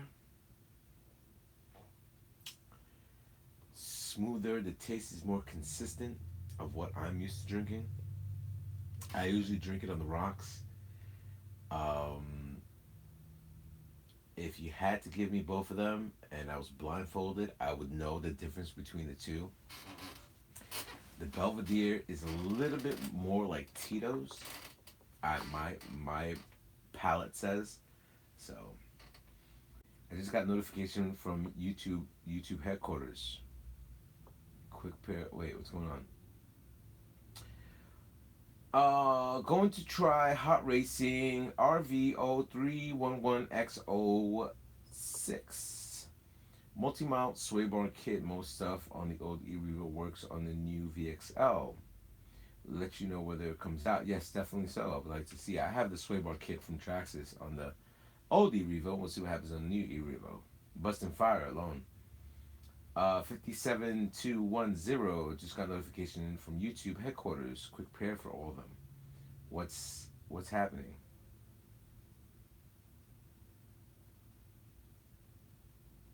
Quick prayer for all of them. What actually happened? I'm just curious. Shooter. Oh, where? I thought you guys were talking about a shooter. Me shooting these.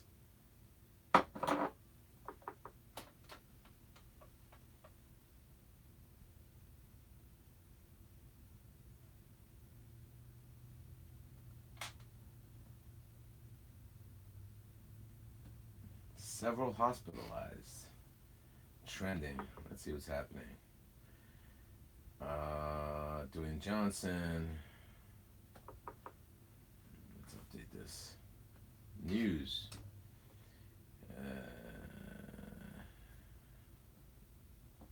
Martin Luther King. Parents supporting Oklahoma walkout teachers. Broken last word. I'm gonna be honest with you. I hate this kid. Like, realistically speaking, God bless him because he's becoming very, he's coming more and more in touch with, speaking politically. But a lot of things that he says is just unreasonable. So it's just weird. Um, I got nothing from YouTube stating anything. Shooter.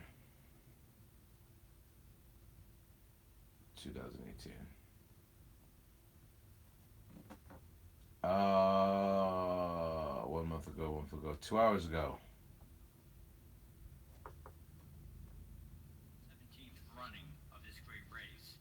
We must also recall the heroism, strength, and unity seen across our communities immediately following. And I can assure you that infiltrating the building, ducking for cover. Oh, here we go. I haven't heard additional shots. San Bruno, California. Shots fired. So with that, one would think that either this situation has stabilized inside, whether that is the subject concealing themselves while police hunt for them, whether the subject or Police responding to active shooter situation on YouTube headquarters. Wow. YouTube's headquarters. California employees evacuated the building. Police say warning people to avoid area. The San Mateo County Sheriff's Office tells CBS News it's a threatening situation active shooter incidents, but denied to provide more details. San Francisco General Hospital tells CBS News they are preparing to receive patients. San Bruno Police Department also confirmed that they are responding to an active shooter. They asked people in the area to stay away from Cherry Avenue and Bay Hill Drive. Several employees tweeted headquarters gunfire Tuesday afternoon. Vladimir Lavruski said he barricaded himself on the other side room where they escaped to safety. Okay, I'm just curious for my YouTubers that are out there. Come on.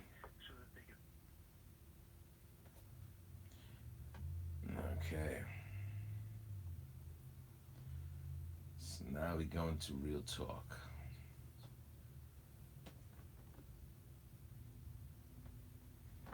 Okay, it's saying t-shirts. My wife asked me why they can't stop looking. Asked me why I can't stop looking at Harbor Heroes. I look at porn like regular, this must like regular guys. Haha, because you love RCs. Laughing out loud. I can see the Stampede E-Revo. Can I see the Stampede or E-Revo up close? Let me see if you're the same guy that told me to put my X01 up close, because then I'd be like, what the hell?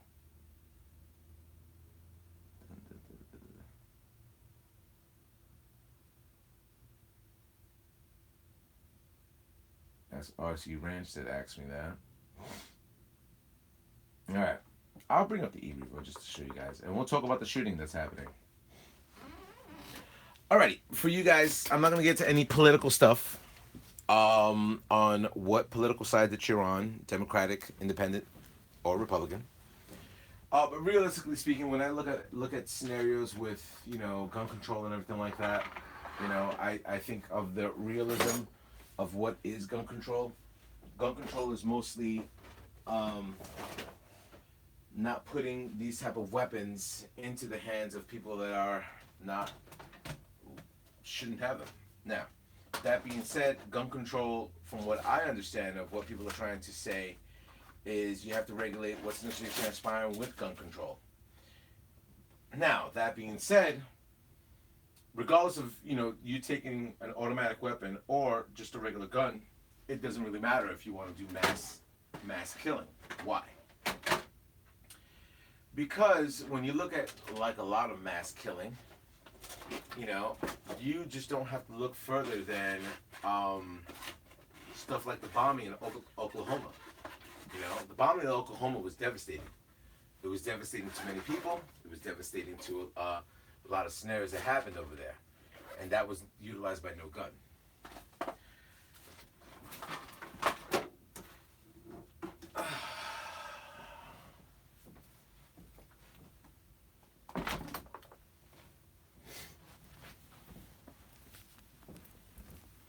The only thing the new E-Revo has that my thing doesn't have is a better drivetrain, realistically speaking. Okay, Buster Fiber, can you see the same preview? Nope. Okay, were you online a couple of hours ago, but I haven't turned it on until now. Oh, all right. Ranch RC says, hey, I asked for an for extra ones to change, and I saw the extra one. Wait, the extra one, all-wheel drive. Yep. It's next to the Gravedigger. Yep. Yep. Hello. I meant to say Stampede 4x4. Nope. One next to the Gravedigger. I can't tell in the camera so far away. My school had a bomb 3 weeks ago. Terrible. Nick, how old are you? I think you're like 15 or something. I remember like you were like young. Shouldn't you be in class? No, it's 5:30, alright? Jenna, I was talking about the Stampede 4x4. I didn't know which one. You looked at E-Revo. Lift kit from the distance to me, the Gravedigger. What's up with the green E-Revo? No pie up. He's 14. I'm 13. Ah, see, Nick? Yeah, man, stay in school, buddy. Stay in school and you'll be able to get all these things to you. Spring break, awesome. Oh, 15. I see, that's why I don't curse on my channel. I mean, don't drink until you're of age, but I don't curse on my channel. I try not to curse. I would say I'm not a cursor on my channel because I know a lot of people. Steve the Clark, you're around my age. Excellent. Vassy, 18. Ah, legal, but not legal to drink. All right, so here are the pros and cons of me buying a new E-Revo and me keeping this bad boy. I already have MIP drive shafts. I already have the upgraded tires, you know, so I don't need that. But basically, I need the Mod 1 setup. I want the Mod 1 setup. I need the Mod 1 transmission. If I get the Mod 1 transmission, then I am all gravy at this point. TRAXXAS Masters 11. RC Ranch is 22. 57210. The very day I get out of school for spring break, I'm buying the new E-Revo 2.0. And yes, as you should. Yes, it's the Stampede. Very sorry. You know, if you know to make a TRAXXAS Bandit 4-wheel drive, you know if you can make a TRAXXAS Bandit 4-wheel drive, you really can't. In theory. So, but yeah, TRAXXAS is coming out with a kit for this thing. For all you people that do own the E-Revo and do not want to spend that kind of money to upgrade to the 2.0. They do have a kit or a roller that's coming out where you just swap over your electronics and put it over to here, and then you already have the upgrades and you put it onto the upgrades. So that's primarily what you're going to be doing in the near future. So we'll see what's going on. Anyway, so I think I've talked more than enough. I think I'm diarrhea of the mouth. How long have I been on this thing? It says I've been on this for 1 hour 638. 2 hours, 2 hours, give or take, more than 2 hours. Steve the Call, you gotta keep the E-Revo once you get the new one. Yes, because the E-Revo, the mini E-Revo, and the new E-Revo are family. This is gonna be Papa E-Revo. The mini E-Revo is baby E-Revo, and then the new one is gonna be Mama. This is gonna stay black as it's gonna be. The green one's gonna be green as can be, and the new one is going to be purple. I'm gonna start doing everything purple for it. So, TRAXXAS. Let me see. TRAXXAS Master says, take the Stampede 4x4, put the Rustler body on it. I don't know if it'll work. Yes, it'll work. If you look at Ultimate RC, you'll be able to see the whole Stampede 4x4 mix thing on there. Busting Fire, I've been with you for like a year now. Thank you very much, Busting Fire. Jonah, what was the answer for the Traxxas Bandit four-wheel drive? Kind of hard to do something like that. I mean, realistically speaking, there's things that you have to modify on there. Jonah, I have built a Slash Bandit hybrid. Nice. I mean, look, here's one thing that I've learned. A lot of people that have checked out my channel have always enjoyed the fact that I've customized all my RCs throughout the years. And that's the thing I like to do. I like showing you guys, especially for my younger crowd, all right? Because I know a lot of guys are young in there, and financially, they can't afford to spend the kind of money that I do in customizing their RCs. And I get it. And I totally understand that, a lot of people can't financially afford that. But I do things to where it's a little bit more user friendly for you guys to customize your RCs. What do I mean by that? Well, I show you products that don't have to interact you with doing heavily machined modifications where you're drilling and you're modifying a whole bunch of chassis and pinions and a whole bunch of things that a lot of my younger YouTube people cannot do. So what I do is I make sure that whatever modifications that I do onto my RCs, you guys are able to financially purchase them. And granted, there are a lot of things on my channel that are pretty expensive. I mean, if you look at my RCs, you'll know, there are expensive products that I put on there. But also there are inexpensive products to make your RC look dope. Dusty Motor Shroud, very inexpensive, but definitely cost effective. Shock covers, inexpensive, but cost effective because it does keep the dirt out of your shock shafts.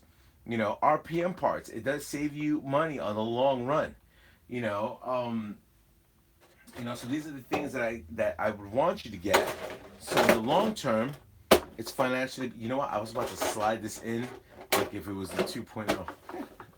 But I do try to show you guys things that are more cost effective to you on the long term, and stuff that you could acquire immediately without, getting beat up over the head with finances on that stuff. Well, that being said, hopefully these videos have been very interesting for you to watch. I'll go into the last statements that you guys have made, and then we'll work on it from that point on.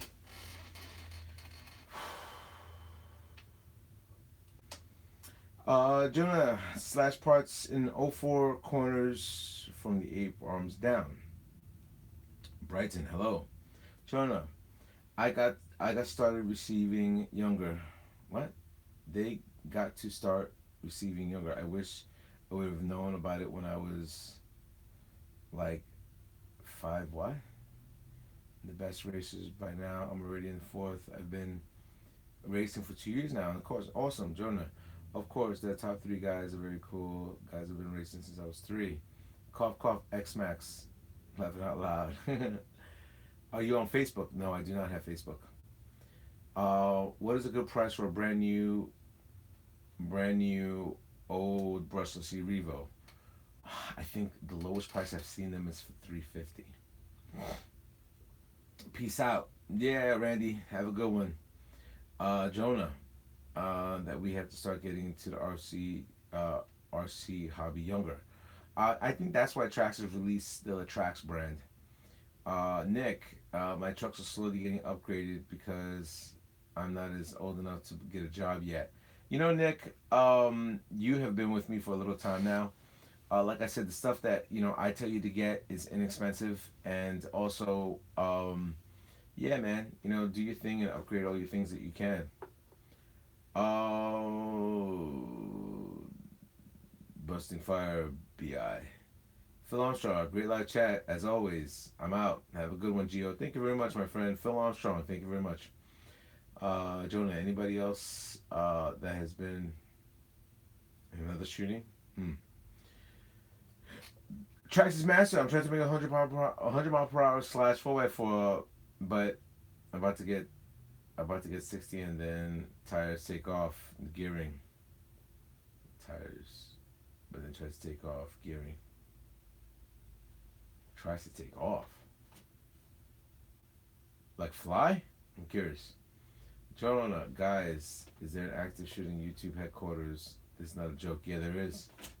Steve, I'm about to email you.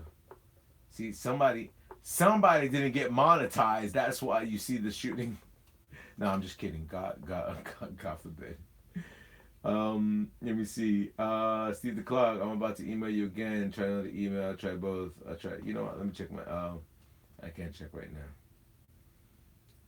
Let me see. Design Vortex, what's going on? You said there would be an E-Reaver roller. How much do you think it would be? I think 350 tops. Find the budget. Call on eBay. Make it fly a new build. Anthony Martinez. See you next time. Have a blessed one. Thank you, Anthony. Have a good one. Yo, to all my fellas up on YouTube, thank you for definitely checking out my live feeds. It's always interesting in finding out what you guys are thinking about and stuff like that. Hopefully no deaths happen in this live shooting at YouTube. YouTube has been very good to me. Not to say I make a lot of money on YouTube, but realistically speaking, it does give me a platform to interact with a lot of people and show them my passion for the RC game and my passion in doing everything else.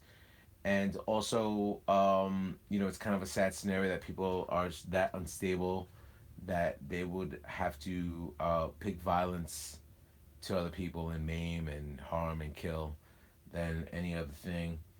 The suspect is dead. Good. Then again, it's not good. I've taken psychology throughout the years, and usually what you have to do is keep the suspect alive, even though people will make the argument, oh, he gets to live, he gets to eat, he gets to, You have to understand the mind of a psychopath. You have to understand the mind of somebody who escapes reality. Especially they got the guy Cruz from Florida. You have to understand where was his mental breakdown. At what point did he come to the realization that he's taking life? At what point did he break down emotionally and mentally, to commit these type of heinous crimes? When you start looking at that type of scenario, you start looking to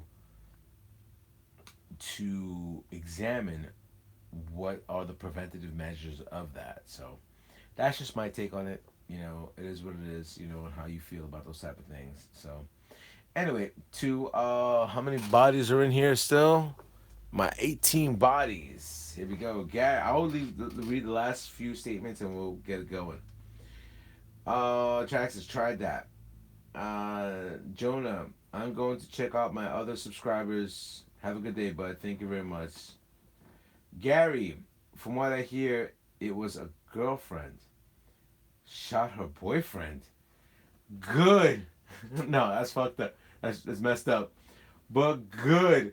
Finally, we have a female. The last time we had a female that went buck wild was in California. And that was the one that was the mass shooting with the man and the woman, and that was all about jihad and everything like that. But this is from Gary Chase. From what I hear, it was a girlfriend shot her boyfriend and others. I think she took herself out. Not positive on that part. But you know what? If that's the case, good, because men have been portrayed as animalistic throughout the years. And if it was a female, then you know what? Not for nothing, women are as crazy as men. Women go through the same type of depression, same type of psychological scenarios, and that's what you have to look at when it comes down to where people are coming from psychologically with that. That being said, we'll see where the gun control happens. We'll see where she got her gun. I'm pretty sure it wasn't a semi-automatic weapon that caused this type of harm. But that being said, you know what? They'll find a way to spin this and say, she shouldn't have had it. Hopefully, it was an illegal firearm. If it was an illegal firearm, I guarantee you that it will not be showcased as big as what's initially transpiring right now. But that being said, hopefully you guys enjoyed this. There are a lot of things that I could talk about with you. But this is just a quick show. Hopefully you guys were able to enjoy the live video feed. If you guys ended up checking out my initial video post, you'll notice that I ended up stating that there was a scenario that I'm in where I do have somebody who is. It was not an April Fool's joke. If you guys are interested in knowing, it was not. I'm pretty sure that person is watching this live feed right now, and it does concern me on type of scenarios like that. But it is what it is. Lord knows, what type of actions I need to take to handle this type of a situation. But it was definitely not an April Fool's joke, which a lot of people did kind of think it was. But that being said, thank you for joining the live cast. I really appreciate you guys watching my live feeds. Rate, comment, subscribe, and tell my fellas over YouTube. Later.